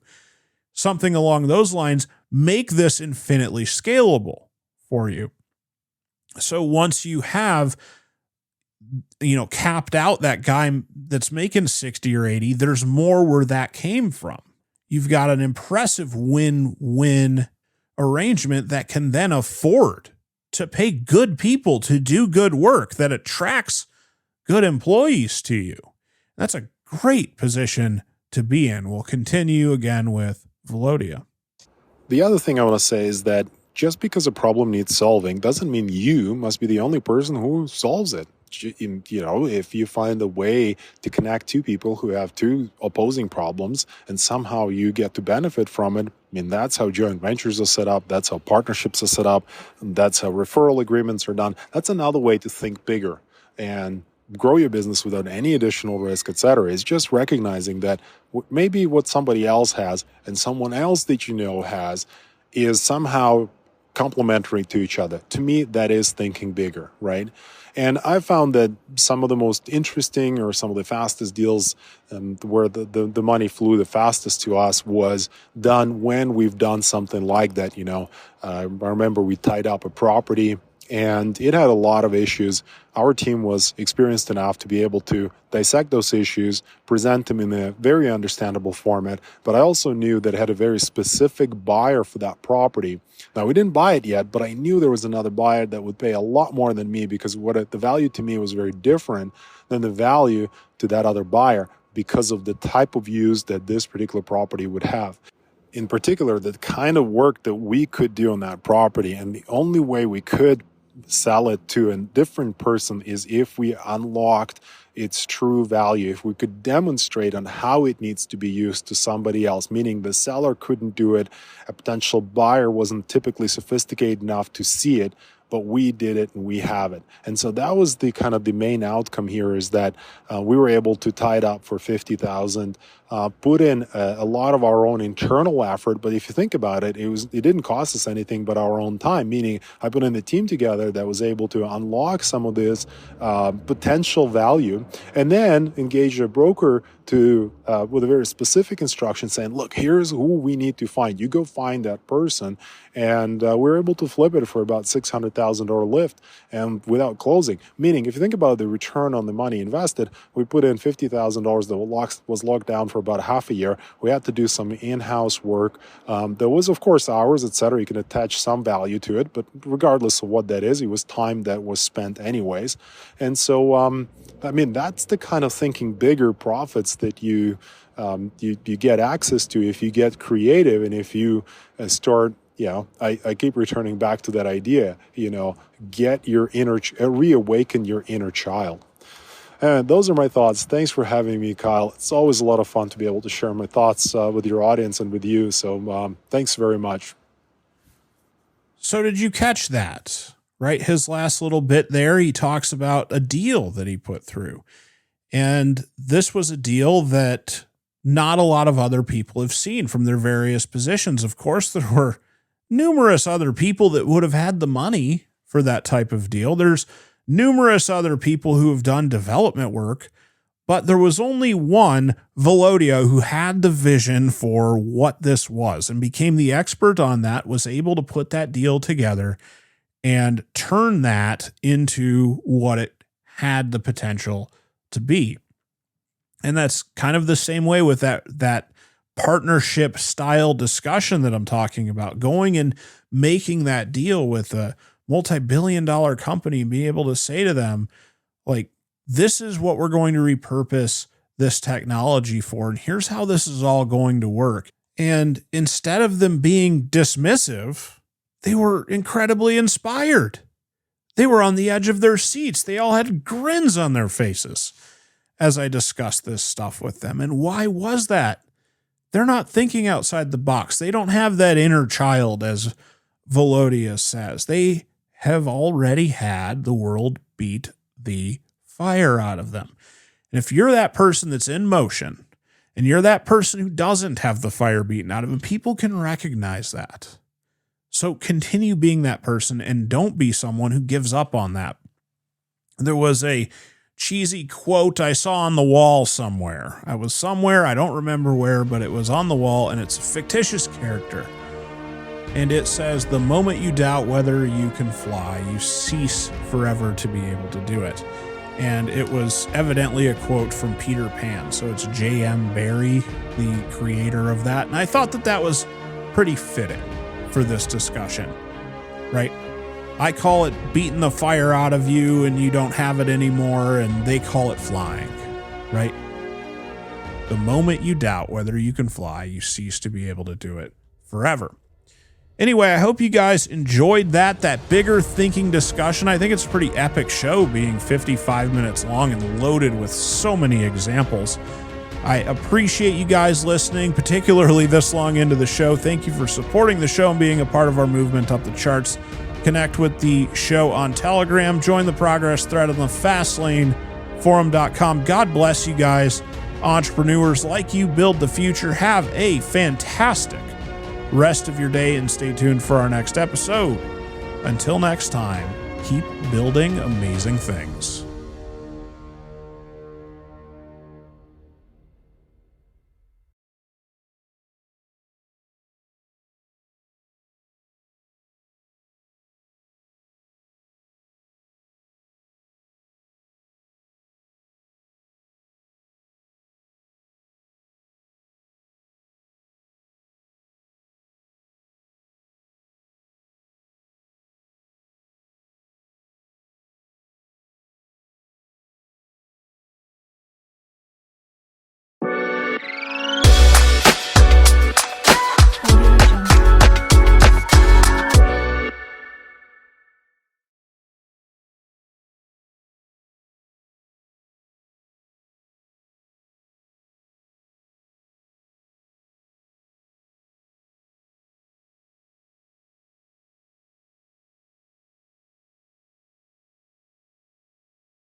Boys, break's over.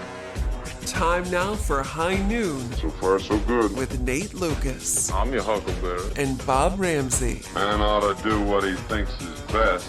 On 590 The Fan and 590thefan.com.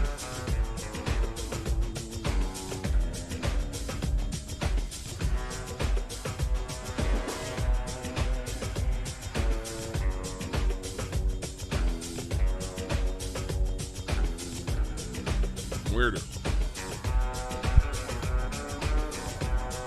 Ladies and gentlemen, what is going on? Happy Thursday to you. What a gorgeous fall day here in St. Louis, Missouri. 63 degrees, high noon, with you for the next 2 hours. Big show, as they say. What's up, Rammer? What's up, Cole? Hey, guys. How's everybody? Greetings. Wonderful. Doing well? Yeah, doing great. Why is everybody like not believing each other? I don't know. I'm in a particularly good mood. I don't know why. Well, we had a restaurant cancel on us yesterday, so I thought we were gonna have food and we didn't. Well, I'm a little bitter about that. I wonder, but I'm not bitter at you guys. I'm bitter at Frank. Yeah. Frank let us down today. He did. He is our meal planner for Thursdays. You know, because Joe Fresta busts his butt and really works hard, and then Frank just kind of right through his fingertips. I know. I always bring a lunch just in case something goes wrong. So I'm glad that I brought one today. we had a solid phone interview. What's in the brown paper bag? Oh, it's a peanut butter sandwich. It's a triple-decker peanut butter sandwich. So it's just 3 pieces of bread. 3 pieces of bread, peanut butter on both layers in between. So that's my 1.5. Okay. Interesting. What kind of bread? Just white bread? Yeah. So basic. Yeah, I know. God. Like Wonder Bread? No, the Italiano or whatever, like the red, green, and white. Oh. Yeah. Fancy lad over here. Slightly. Got to upgrade somewhere. You really do. We're going to chat with Tyler Kepner coming up. He was on with Bernie yesterday, I know, talking to MLB postseason, but he's got a new book out called The Grandest Stage, A History of the World Series. Writes for the New York Times. We'll talk some baseball with Tyler coming up at 12:25. At 1 o'clock, Mark Grody handles the sideline for the Chicago Bears.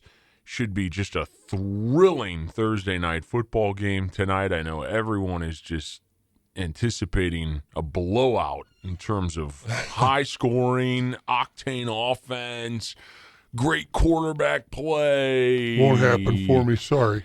Not sure. Over under 38. I think it might be a secretly good game because both of these teams are bad to where they're on each other's level to where it's good competition. I see where you're going there. The play is that both teams suck so bad that you might get a decent game out of it, which could be the case. Yes. Now, the problem is quarterback play. Oh.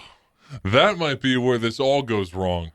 You know, the Chicago Bears, for as iconic of a franchise that they have had, their quarterback play over their entire history has been largely mediocre. I mean, Rex Grossman brought them to a Super Bowl, for goodness sakes. Yeah. Rex Grossman. I'm trying to think of Even McMahon back in the 80s was not a great passer, but he was a leader and a winner. And a great personality. But he wasn't, he wasn't that prototypical big arm superstar. Right. They've always But I mean, he made it work. He was an unbelievable leader. Was he one of those BYU guys back in the day who I what are you saying about BYU? Is that back in the day? Is this a shot at BYU, Brigham Young University? They all used to throw. Steve Young went there. Ty Detmer. They were throwing the ball all around the yard before everybody else was, and now everyone's caught up to them. But they were like innovative to where all the almost like, oh my gosh, all these quarterbacks, look at all these yards, and then they go to the NFL and it'd be like, maybe they're not that good. So whoever the coach was. You're not saying that about Steve Young. Well, it took him a while to get there, but Ty Detmer and I guess only because he went to the other league and he was great there. Steve Young's one of the all-time greats. Yeah, it took him like 6 years in the NFL though. He was benched by the Buccaneers, then sat behind Joe Montana, and then got his time. Sitting behind Joe Montana is not a negative comment. Fine. Until Brady came along, he was the best ever. So you're sitting behind Joe Montana, okay? It's kind of like us. We sit now. Could you? We sit behind Bernie Miklasz, right? Yeah, sort of like. He's the best, so, We're his opening act. We're the appetizer for Bernie. But I'm nitpicking at you. I know what you're saying. That's. I just a big Steve Young fan. I thought he was great. Well, it helps when you get to throw to Jerry Rice. That certainly. Or does it help Jerry Rice when he has two great quarterbacks? That certainly. No, I got to see Jerry play in college, and just a phenomenal player. Unbelievable. The Delta Devils. He was that team was ridiculous. And I never saw a guy who could get open so fast. It was almost like magic. He was here, you blink, and then he's 20 yards away. It was just, how does he do that? It's amazing. Then the 49ers, of course, drafted Terrell Owens and had Owens and Rice. I mean, Rice was at the tail end of his career, but still. Tennessee, Chattanooga. For my money, Terrell Owens was still one of the greatest wide receivers. I know he was a hothead and he was a total, mess. Goofball. Yeah, I mean, he was marvelously a cancer. Talented. Oh, what a talent. Oh, my gosh. But he had the prima donna thing going for him. 0% body fat to this day. That dude is shredded. Remember, really is. Remember when he was in his driveway doing bench presses and Drew Rosenhaus was there? Yeah. He got kicked out of practice, so he continued his workout in the middle of his driveway for everybody to see, just so he could show everybody, hey, I'm working hard, just so you guys know. That was incredible, wasn't it? Too good. That's epic television right there. So we'll preview Thursday Night Football with Mark Grody coming up at 1, and then 1:25. We always like to try to give you some winners for the week. Brandon Lang is our betting expert from BrandonLang.com, and we'll get his choices for some of the college games and the slate on Sunday. Already one game today postponed by Major League Baseball, so just one game on the docket. It'll be Seattle at Houston, Game 2. The Yankees, the forecast just looked miserable all day. I haven't seen, did they change the time for the Houston game, or is it still afternoon? I didn't notice that. I saw 2:37 p.m. Central. Yeah. Well, that just made my decision. That I kind was borderline, so I'll go to the SLU women's soccer game. Number 10 ranked St. Louis I was about to University. say, they're pretty good from what I recall. If being in the top 10 is pretty good, I would say that's fair. Is her name, well, I know that now. I'm just kidding. Is it Shields? Because we Yeah, had her Katie on the Shields. show. Katie Shields is fantastic. Several times, yeah. She's great. Yeah, she's a pretty good interview and apparently a pretty good coach to go along with it. And the men's team was pretty good recently, right? Didn't they have like 4 first-round draft picks? Yes. Oh, yeah, into the MLS. Yeah. I think they had 5, actually. I think they had 5 first-round This is a picks. soccer city. How about it? Could be. Thanks for joining us. Yes. Absolutely. Ben- Welcome to the city of St. Louis. That's right. Just the dangerous out of 182 and a Hey, new... no. Oh, wait. Yeah. There was a new study that put out St. Louis was number 1. We took over New Orleans again. You know what, it's though? a different poll. This incorporates everything, like driving record, all sorts of crazy stuff. St. Louis was 1. Is it St. Louis proper St. or Louis the City. market? St. Louis City. Yeah. See, that's not really the city, though. The city is That's not the the MSA. television market. That's the city. You live in So- St. Charles, and some people will balk at it's St. Louis. Belleville, St. Louis. Fenton, St. Louis. Kirkwood, St. Louis. Isn't that all Where we are technically right now. St. Louis County? No, St. Charles has its own St. county. Charles is St. Charles. I'm saying Part though, of Fenton. Part of Fenton is Jefferson County. Oh. Well, look. Belleville is is obviously in Illinois. My point is that, you can make numbers say whatever you want. Yeah. So is that really, so you're saying, to say this St. Louis City proper, yeah, it's bad news. Yeah, every single poll can tweak one variable here or Yes. there. That's right. And then they can still claim that this is the best representation of danger in cities. Now, some, like you said, some polls might have the entire metropolitan area. Some might just have the downtown. Regardless, St. Louis is probably going to be somewhere near the top. Yeah, But- I'm not saying Yeah. that it ends up changing the bottom line. Exactly. I'm just saying there are variables in there. Don't we know all polls are trash? Haven't we learned that over the last decade? I trust them all. I don't know Polls what you're talking about. are trash. I was told by a friend who I worked with, and I've only, for full context, anyone who may not be familiar, I've only been here for 4.5 months. I was told that if you're downtown and you get cut off in traffic, do not honk, because you have no idea what kind of confrontation you might get yourself into. Who told you that? Someone who worked at Dick's. Oh. But Yeah, I don't think they go downtown that often. I doubt it. You They used can't to say that honk. they used to say that about Honolulu. Oh, is Honolulu bad with? I'm just saying used to be that way. I don't know what it's like now. I hear living in Hawaii is ridiculously expensive because you're on the island, so you have nowhere else to go, so they can jack up the prices however they want to. Probably. I guess you'll have to move there to find out. Yeah. All right. Games yesterday on the docket. How about the Atlanta Braves get a great start from Kyle Wright? They needed that in a bad way, and I think the Phillies were exposed to what many going into the Cardinals series kind of thought why St. Louis might have the upper hand in that series. Their defense kind of imploded. They blew through their bullpen in game 1. It kind of got exposed a little bit. And the Braves offense which nearly came back in game one, just kept clicking.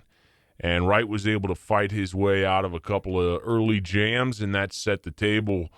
And Matt Olson, you think this guy's been craving to play on the big stage for a while after being relegated to, losing teams in Oakland.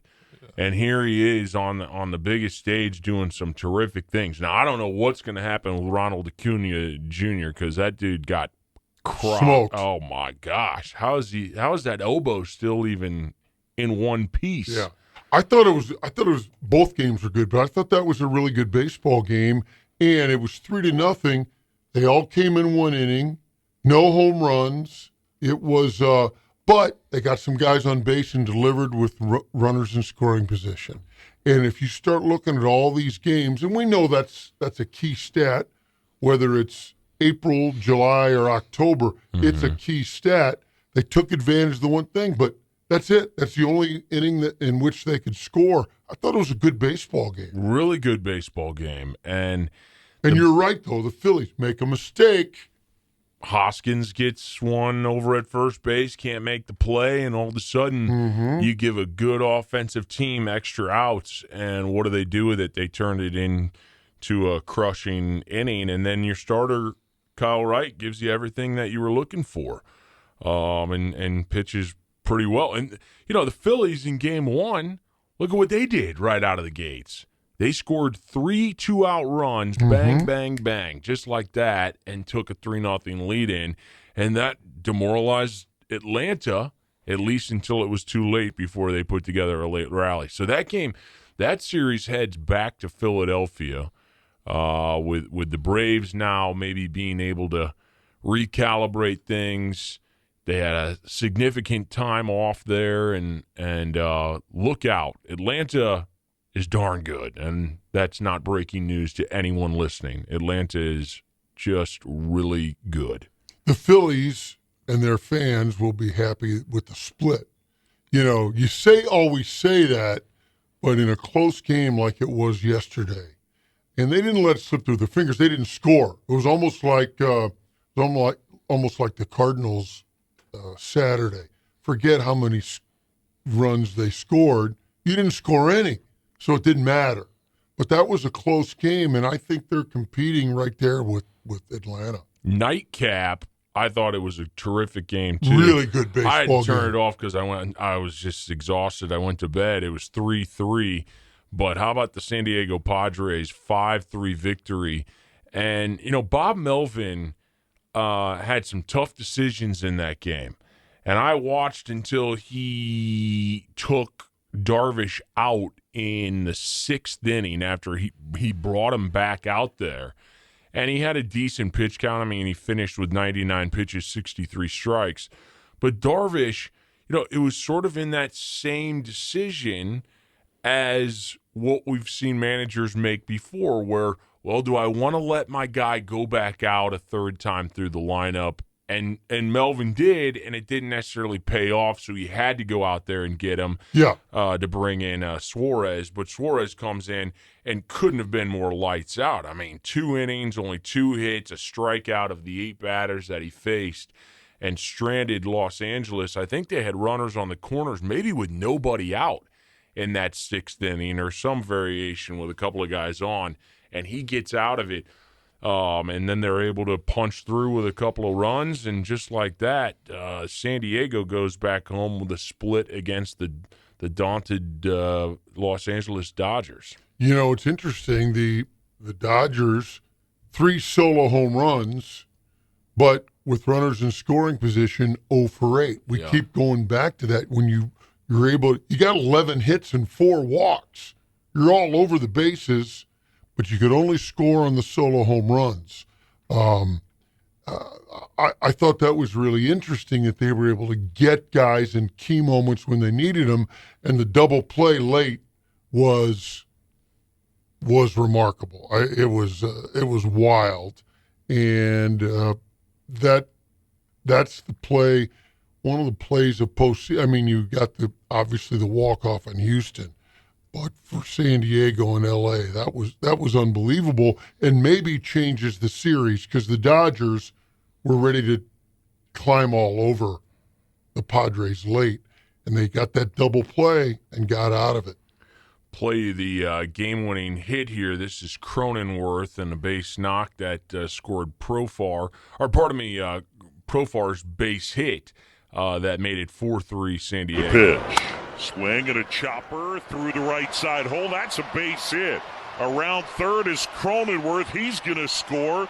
Throw cut off, and the Padres lead this game 4-3 on an RBI single by Jurickson Profar. Profar earlier in the game, I don't know if you caught this at bat. He was up there against Clayton Kershaw, and Kershaw started him with a heater inside that, he was behind on but got a piece of. Then he got him out in front of something, and then he threw about a 50-foot breaking pitch that Profar came out of his shoes again.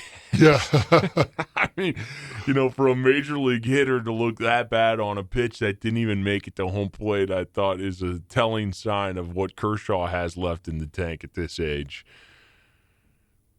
It was, I just thought there were really big moments throughout that game. And every time a guy hit a bomb, same thing with the Padres, those solo homers. But Manny Machado, it looks like he's trying to take over. Terrific plays at third. It was good stuff, man. Padres manager Bob Melvin, after the game, talked about his team's compete level. I mean, it was a back and forth game. It was, there was a lot of drama. We take a lead, all of a sudden they come right back. Seemed like it went back and forth the entire game, and then, certainly now you get 2 out, nobody on in the ninth, and Freeman hits 0-2 pitch that's up around his chin that I don't even know how he gets to, and now all of a sudden, you're one pitch away from being in trouble again. So it's probably as back and forth a game as you're going to see. A lot of drama to it. Fun win. Bob Melvin, let's give this man some credit.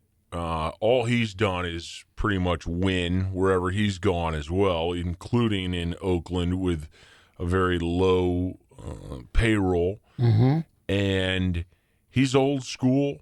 And I keep looking up and down at the remaining teams and the managers and the positions that they are, whether it's Snitker, whether it's Melvin, whether it's Dusty Baker. I mean, there are a lot of guys who are going up against Dave Roberts, who I believe at this time I think he's the longest tenured manager in the big leagues right now. 7 years, 8? What is it? What's the number? I can't remember. I don't know, but that goes to show you how much change we've seen over the last handful of years, with one team, that is. And you're just looking at guys who have been around in the game for a long time that still know how to manage. And yesterday we talked a lot about analytics and how they're sort of taking over in the realm of sports. But I think yesterday in particular, it didn't work out for Melvin to put Darvish back out there again. But he was ready to make a move. He was ready. And he went to Suarez, and Suarez got the job done, and he didn't sit there and let it implode. He decided, all right, Darvish is cruising along here. I like his stuff. He still looks sharp. I'm going to trust him to go back out there in the 6th, and then went and got him when the time was right. And he was bailed out by a bullpen. But there was somebody, I don't know if it was on this show or earlier or whatever I said this, but it bears worth repeating. There was a relief pitcher on MLB Network who made the point that when you bring in more relievers, every time that bullpen gate swings open and you bring in a new arm, you risk the potential of bringing in a guy who doesn't have it on that particular day. He could be the best of the best, but there's a chance he might not have it. No offense to you. I've been saying that for years and years. It's just odds. The more pitchers you bring in, the more likely somebody is going to spit the bit. It's just the odds of it. And isn't it weird that all of a sudden that's some radical idea that you want your starter to go as long as he can in a game to try to give you the best chance to win? And if you do something like bring Darvish out after he settles into a game, then all of a sudden you have to now defend why you went against the rationale of taking a starter out. It's we use the phrase too often, but it's all too common of this being a clown world. Things are kind of upside down. Right. But the idea that you would just take out a starter when he's cruising right along is just such an upside down version of a game that I think we've all sort of studied since we became fans as kids. Yeah. Well, in that game, I think if Kershaw had been more effective, or probably the better way to say it, had the Padres not solved Kershaw a little bit early. I mean, they still struck out 6 times in 5 innings, but they were able to put some things together, or should I say Manny Machado did. And had the Padres been off the scoreboard, he might have had to make a move earlier. But Darvish was kind of battling in there. He gave him a gutsy performance, in my view. Mm-hmm. He didn't have his great stuff, gave up some bombs, got in a jam in the 5th, but up until that point, it was kind of that kind of blue collar, I'm gonna try and do my best to keep us in the game. And that was the effort he got from him, I thought. There were also a couple of, there were errors on, Trey Turner had an error in that game, but there were some remarkable plays made in that game. Center fielder for San Diego, Grisham, went back on a ball and made a terrific catch on a knuckler that took him back a long way. So a lot to like. I think that's a really fun series. The Padres and Dodgers are obviously rivals, National League West, but they're pretty evenly matched, and we'll see how it plays out now that the series shifts to San Diego for Game 3. And don't you know, I know everybody's pretty laid back and cool on the West Coast, but you would assume the Padres fans will be going crazy. It should be a great atmosphere. And if you're in a great ballpark. I mean, San Diego, I'll have to check and see if they've named a Game 3 starter yet, but I guess they got several decisions. It could be who was their Game 1 on last Friday. Well, it was Clevenger, and he was not very good. Not good. So do you say, are we eliminating him? Is Snell available? I'm not sure. We'll have to see. Tim Anderson named the starter for the Dodgers in Game 3. Why don't we take our first time out of the show? Tyler Kepner from the New York Times will join us next and tell us about his new book, The Grandest Stage, A History of the World Series on 590 The Fan.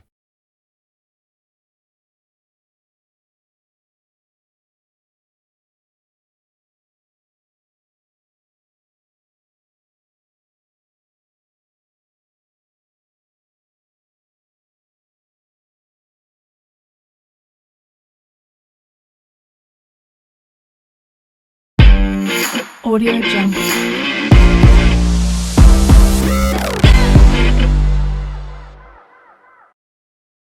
Thank you for stopping by Masks Off, uncovering the latest topics that you need to know about, from business, human trafficking, teen-related issues, mental health and wellness, and everything in between. Stay tuned for your host, Taskia Thomas, keeping it real, honest, and relatable.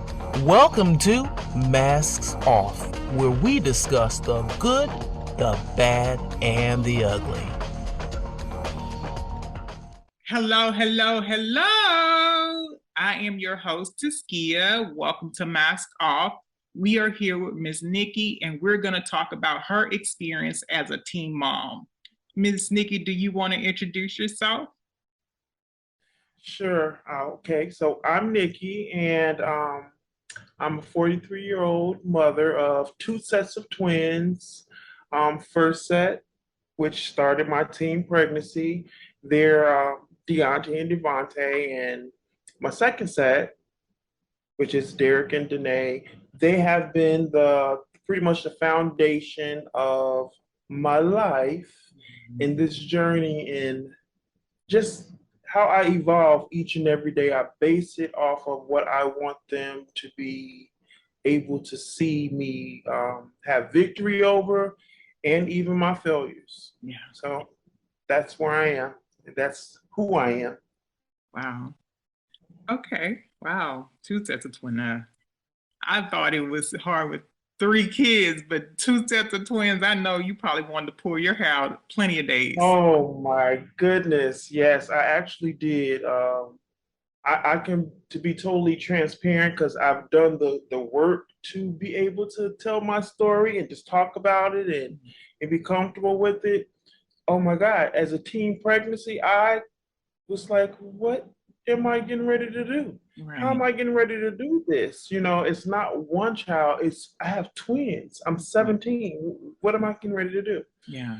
And real life kicked in for me in like 2 quarters, 6 months. Real life I had to go from a young girl that was baffled, I'm getting ready to have some type of freedom, to saying, hey, no, you're gonna have freedom, but you're gonna have to be very strategic in how you move. Right. And that was the beginning of wisdom. That was the beginning of it for me. And I'll say the very first moment that it was very humbling for me, and I had to embrace how society looked at young pregnancies, was me walking across the stage. I was, oh my God, almost 200 pounds because I had a set of twins. I was not really popular in school, but people knew me. Right. And they knew, like, oh my God, Nikki is pregnant with twins. And so many of them was proud of me because I was still graduating. But for me, I was like, I'm not going to be able to pursue my dreams. Wow. So behind the scenes for myself, it was more so, okay, if I can't pursue my dreams, I have to make sure I position myself mentally, physically, spiritually, financially, the best I could at my age, to put all my admirations and dreams and things of that nature into my kids. Right. And that was the tunnel vision I've had up until maybe 4 years ago, where I just started to reintroduce myself to me. Right. Yeah, I You know. know, right? Yeah, way too well. So, being a teen mom myself, I had my first daughter at 15 in high school. Let's talk about the fears. And for me, it was, I guess, because my family was very religious, I was taught to be embarrassed of being a teen mom.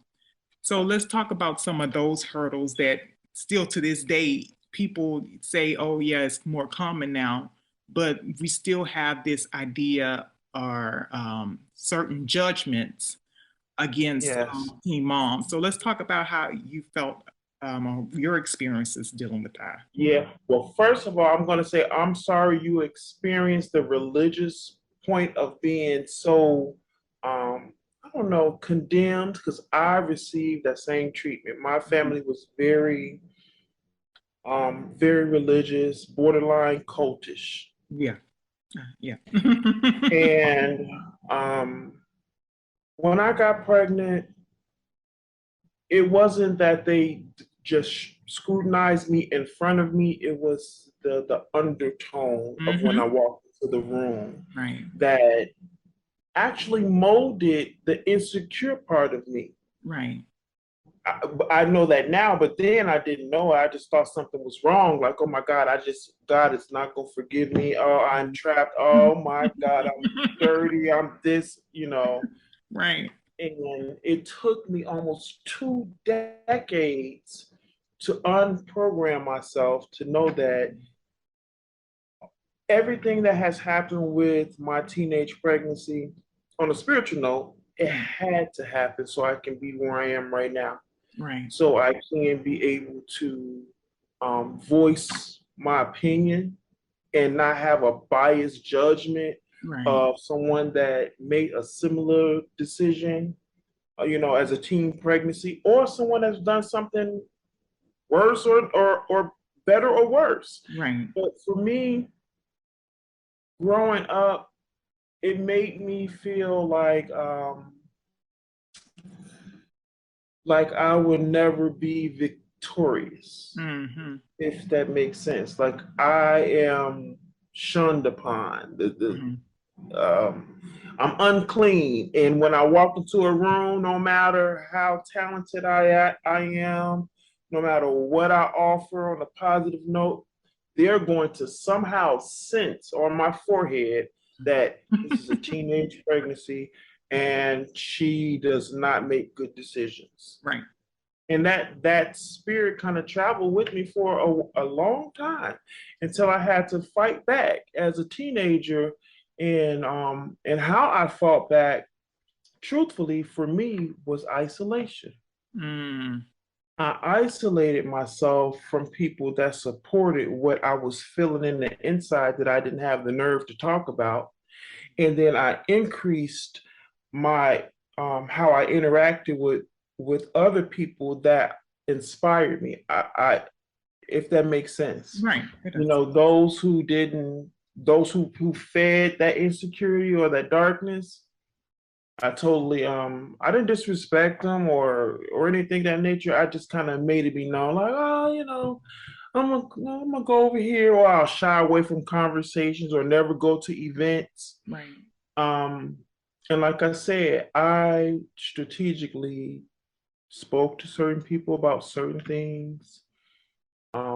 I even went into eating certain foods, fasting. It went so deep for me because I really wanted to look in the mirror and not see what I was programmed to be as a teenage pregnancy. Right. You know, So, yeah. Let's talk about, okay, so when did you find that your voice to get to that point, that breaking point when you realized that it was the judgment of people and not the judgment of God? Like, what was your breaking point to find that voice within you to say, it's okay that I don't want to say you messed up, because then it make it seem like your child is a mistake. Your kids are a mistake and they're not. But what was your breaking point, and how did you get through that? Okay, my breaking point, it was a tangible breaking point. I went and got my first apartment. I think I was 18. I went and got my apartment, and it was so tough. You know, I was working at a bank. I was making decent money for that time as a 18, 19-year-old young lady, but I had two kids. They were eating up, daycare was eating up everything I had. Mm-hmm. And I made a decision to apply for Section 8. Mm-hmm. I applied for Section 8. I received Section 8 a year later, right? Mm-hmm. A year later, I received Section 8. I'm on Section 8, and like the second month I was on it, they kept prying. What hours? How many hours did you work? Who's living in the household? What's this? What's that? And I'm like, man, like it reminded me of the scrutiny that I received growing up in my household. Right. So I was like, you know what? That was my breaking point. I said, I will not, I'm getting ready to figure out how not to rely on any entity that gives that same forceful, I call it slavery type of mentality. I refuse. So what I did is I totally got off Section 8 and I worked my butt off. I'm talking about at the bank, grandma's house. I worked it. I didn't sleep. I just worked. Me and my mate, we worked, and I was able to successfully buy my first home at 20 years old. Wow. Because I was just like, no, I'm not doing this. I'm not gonna do this. Right. That was my breaking point for me on a tangible level. On a spiritual level, the breaking point for me was uh, to be totally honest, me helping one of my oldest sons with homework. Mm. I can remember being so bothered, like, boy, why aren't you reading this? I was so frustrated with him. Oh my God, I was so frustrated with him. And I still to this day remind him of, do you remember how little I made you feel? Wow. And he's like, yeah, Ma, I remember that. And I also remember all the ways that you went back and you corrected that wrong. Right. That was an eye opener for me when I said, oh my God, I am duplicating my previous environment Right. onto my kids. Mhm. And it happened in such a way that I didn't even know I was doing it until I looked at him and I seen the little me Right. in him, and I said, oh my gosh, that's it. That ignited something else in me when it came to their education and being in tune with their world, not just my world. Right. And that right there, I would say, is the foundation of why me and my children, and I'm so grateful, thank God, we have a great relationship because I believe they have watched me fail. They have watched me pick up the pieces to the puzzle. They have watched me be human. Right. They've watched me be human, and I invite them in. And I tell them all the time, God really blessed me with some lovely children. And in the same sense, you guys are my children. But when I need a dad, you're my dad. Right. My mom, you're my sisters. And it really, in my household, that really works. It really works out. Right. Wow. It really works out. So it was tough though, and it's still, you have your days or whatever the case may be. But being a teen pregnancy, I wouldn't have ever imagined me being the woman that I am now and understanding as much as I do, still quote unquote being a little on the younger side. Right. Yeah, because you're still young. So, yeah. Okay, so I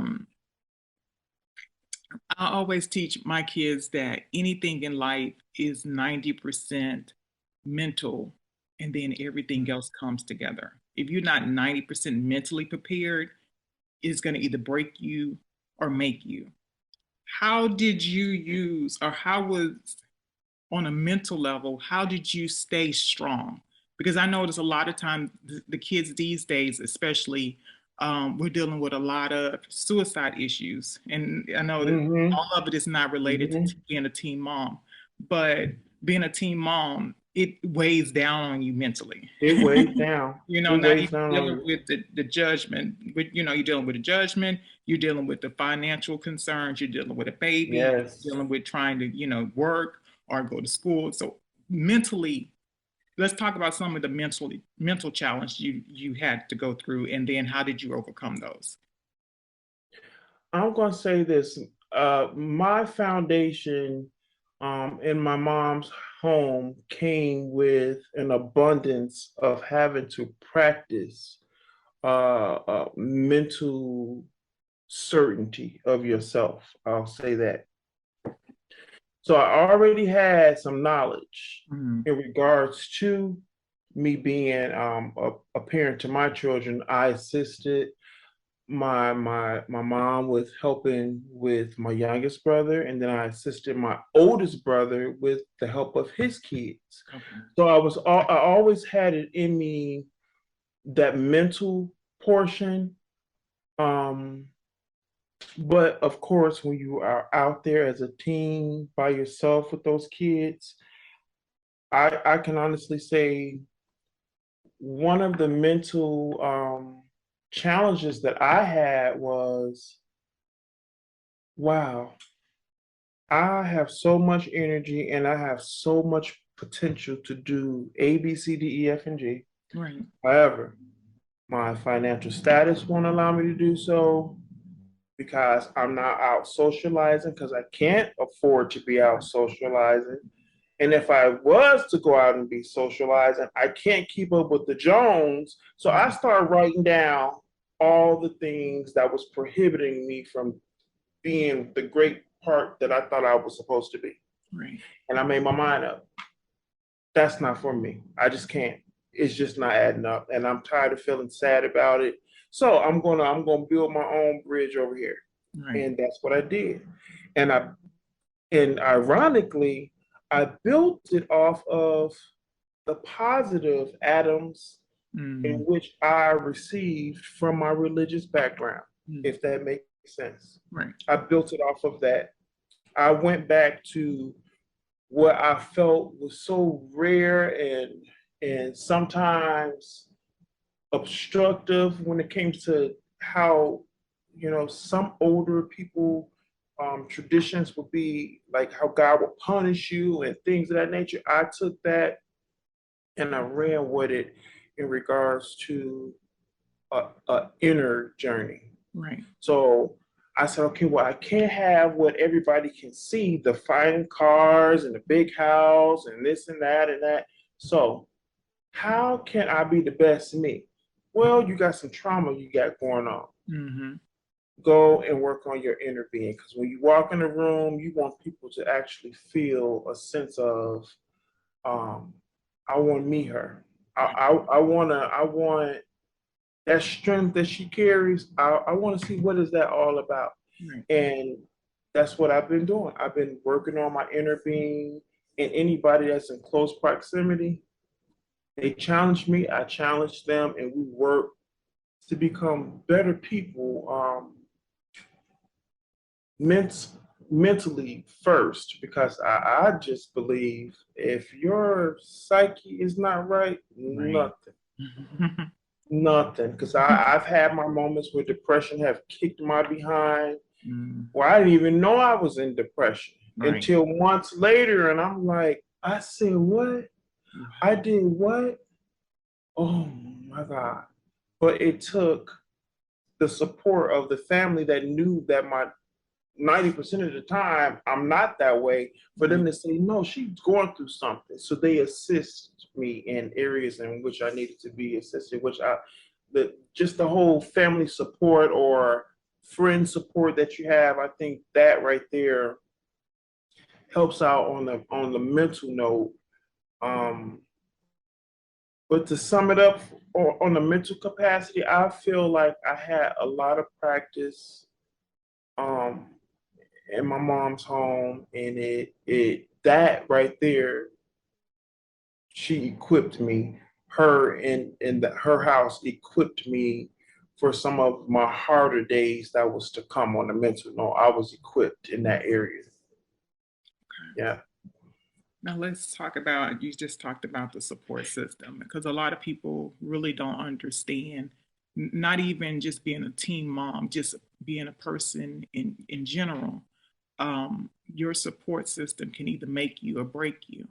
So let's talk about your support system. Like, what was the most important thing that got you through? And what is something or some things that you went through that you wished could have been better or could help someone that's going through this situation now to be better? Because I know one of the things, my mom died 2 weeks before my daughter was born. But I knew one of the things when it first came out, when she found out, is what happened, like it wasn't she didn't make me feel ashamed of myself, but it was like the blame game, like, is it my fault? Yeah. So you that the tug of war within herself. So, and of course, anybody have a child that come in at an early age that says they're pregnant, your reaction, first of all, is shock. We get that. Yeah. But how can we help people to move past that shock and still be that support system? How can we get people to move past that shock? Well, not for you, like in your experience, how do you feel it was beneficial or even hindered you? I feel like my mom's approach was a really good approach for me. My mom, she didn't, my mom per se, she did not just crucify me. She didn't. She did look me in my eye and she said, okay, you've done something that is going to change your status quo. Right. You're not a young lady no more. You're getting ready to be a woman whether you want to or not. Right. So time come for income taxes, we're gonna file your taxes. Me and your dad gonna figure out to get you an apartment. You're gonna furnish your apartment with your income tax money, and voila, you're gonna have to do what you have to do. Okay. At the time, I felt abandoned. Mm. I felt like, oh my God, my mom has abandoned me because I'm still just a kid. Right. But not until like maybe several years later did I realize what I thought was abandonment was her actually setting me up to be resilient and stronger and be able to deal with adversity on higher levels than a normal person. That's one thing I will say about teenage pregnancies. The ones that really put their heart into it, we're strong. We're very resilient. We don't fall or fold easy. We just don't. And that's something I will say that I absolutely feel was the greatest support I could have received. I didn't think so. Like I said, then I was young, naive. Right. But that was one of the greatest things that she did to support me in that during that time of that teenage pregnancy. But one thing that I wish I did receive more of, I do wish I received more of affirmations. Mm. Yeah. Hey, although you're a teenage pregnancy, you conduct yourself as a respectable young lady. Right. Hey, although you're a teenage pregnancy, you don't actually call and ask anybody for anything. Right. You know, those things, I would say water properly fertilize my weeds. Mm-hmm. Is basically what I would say to people. Properly fertilize my weeds. Because at that phase of my life, it was a weed. Yeah. You know, I was young. Yeah. It was a weed. However, what you do with it is where the power come in at.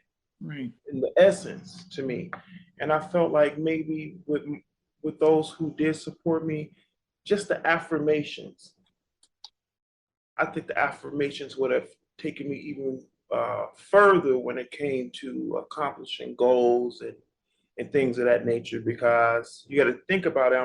I'm still a kid, and I'm only believing. Most kids are only believing in what is told to them or what they can tangibly see. Right. All I seen was poverty, feeling hopeless sometimes. Like, oh my God, I got these kids. I don't know how I'm getting ready to feed them.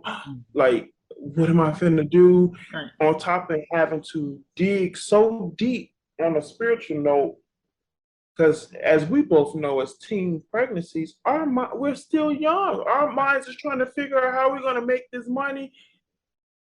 It can get really tricky. You can. It can get really tricky, you know, to sum it up and to still be able to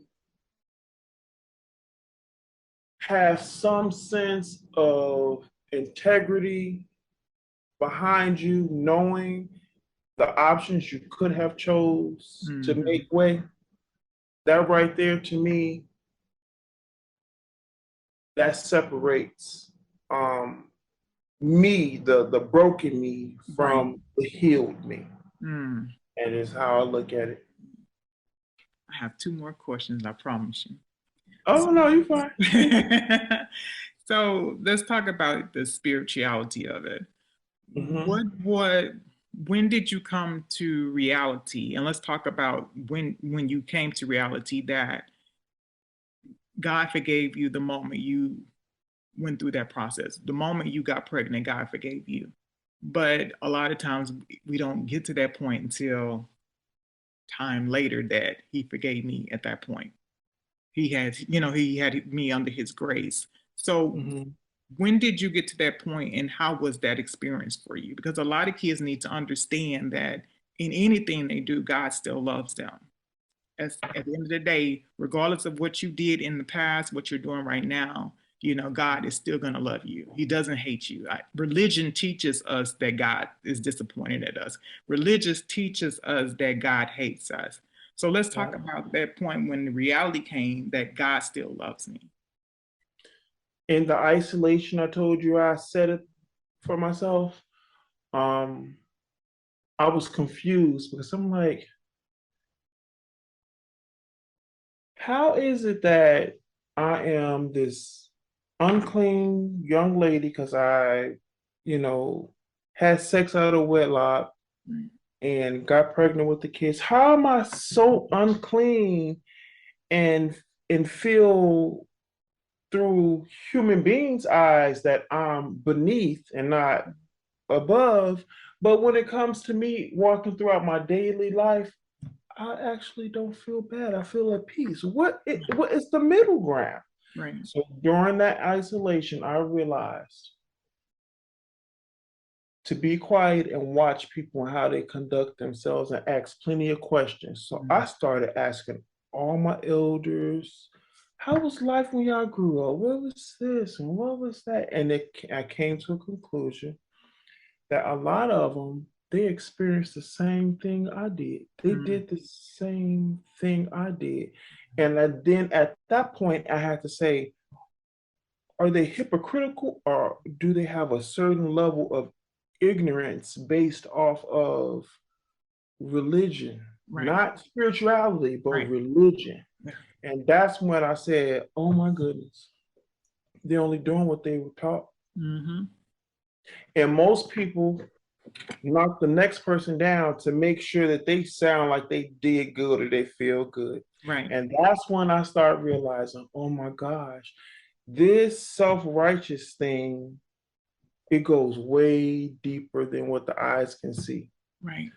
So I said in my isolation, I am going to ask all these questions. I'm going to figure out, why do I still feel okay about being a parent? Because I'm doing the best that I can, and my kids love me. I love them. I don't feel like God is just whipping on me like how they whipping on me. I don't feel that. Right. So I said,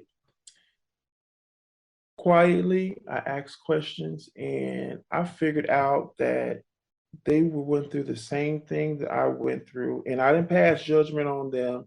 And that inspired me to look deeper in God's words in regards to what He say I will go through, or we all will go through on earth. For me to start being able to discern different spirits, where they are, what they doing. Are they there to give some type of growth, to me, or attack me? And if they are attacking me, is it really they're attacking me because they feel like they have to attack me, or is it something about me they don't quite understand?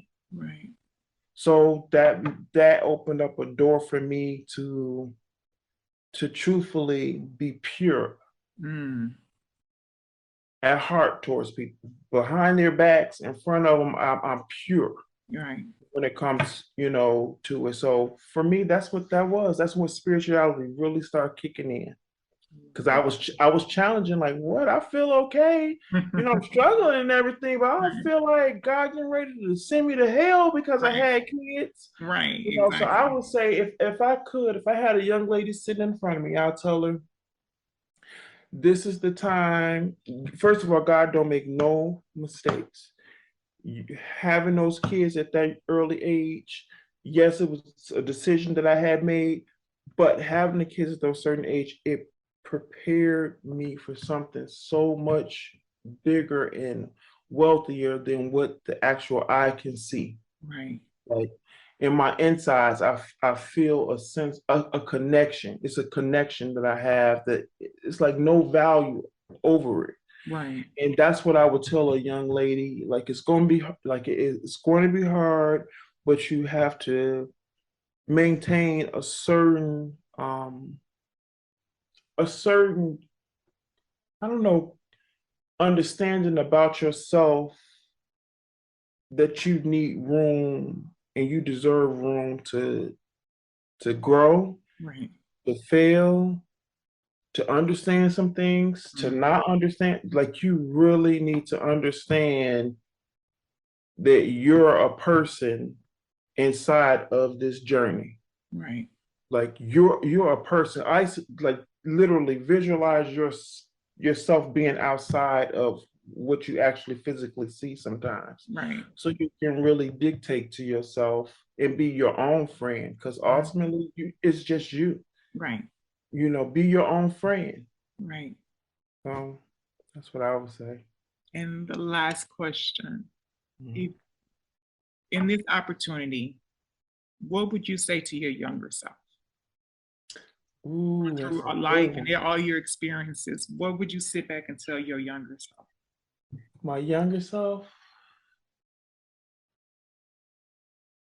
What would I tell my younger self? I believe I would tell my younger self that every obstacle that you have is actually a door in every obstacle. And that door, you can hold on to that doorknob and open that door up based off of your perception of whatever it may be. And the perception, you make the perception. Just because it seems like it's a negative or derogatory thing going on in your life, like, I would challenge myself to change my perspective of what that is. That it's really the opposite. Like, this is not something negative. Right. This is actually preparation for the next level of which I'm going to be going. Right. I would just keep reminding myself that the world tells you, I just kind of feel like the world sometimes tell you what's negative is positive and what's positive is negative. Right. Like, for example, you have the teenage pregnancies. Right. Oh, they still shunned upon, but it's a little bit more open nowadays. Right. But they'll tell you that, oh, those young ladies, statistic wise, they're going to live in poverty. They're not going to be this, they're going to be that. But they're not telling you that those young ladies that were teenage or were teenage pregnancies, those are some of the more commendable community members. Right. They're the ones that the backs of the communities. They know how to serve. Right. So that's what I would tell my younger self. Change your perspective of this door being a door of opportunity opposed to it being a door that's being closed for you. Just you have the power to change that thought process. It's no one else, it's you. Right. Yes. So that's what I would say. Well, thank you, Ms. Nikki, for sharing your Yes, story with us today. I absolutely love it. And we definitely will have to have you back on the show. I appreciate you having me. I really do. And thank you to all our viewers for listening to her story today. We hope you join us for our next episode.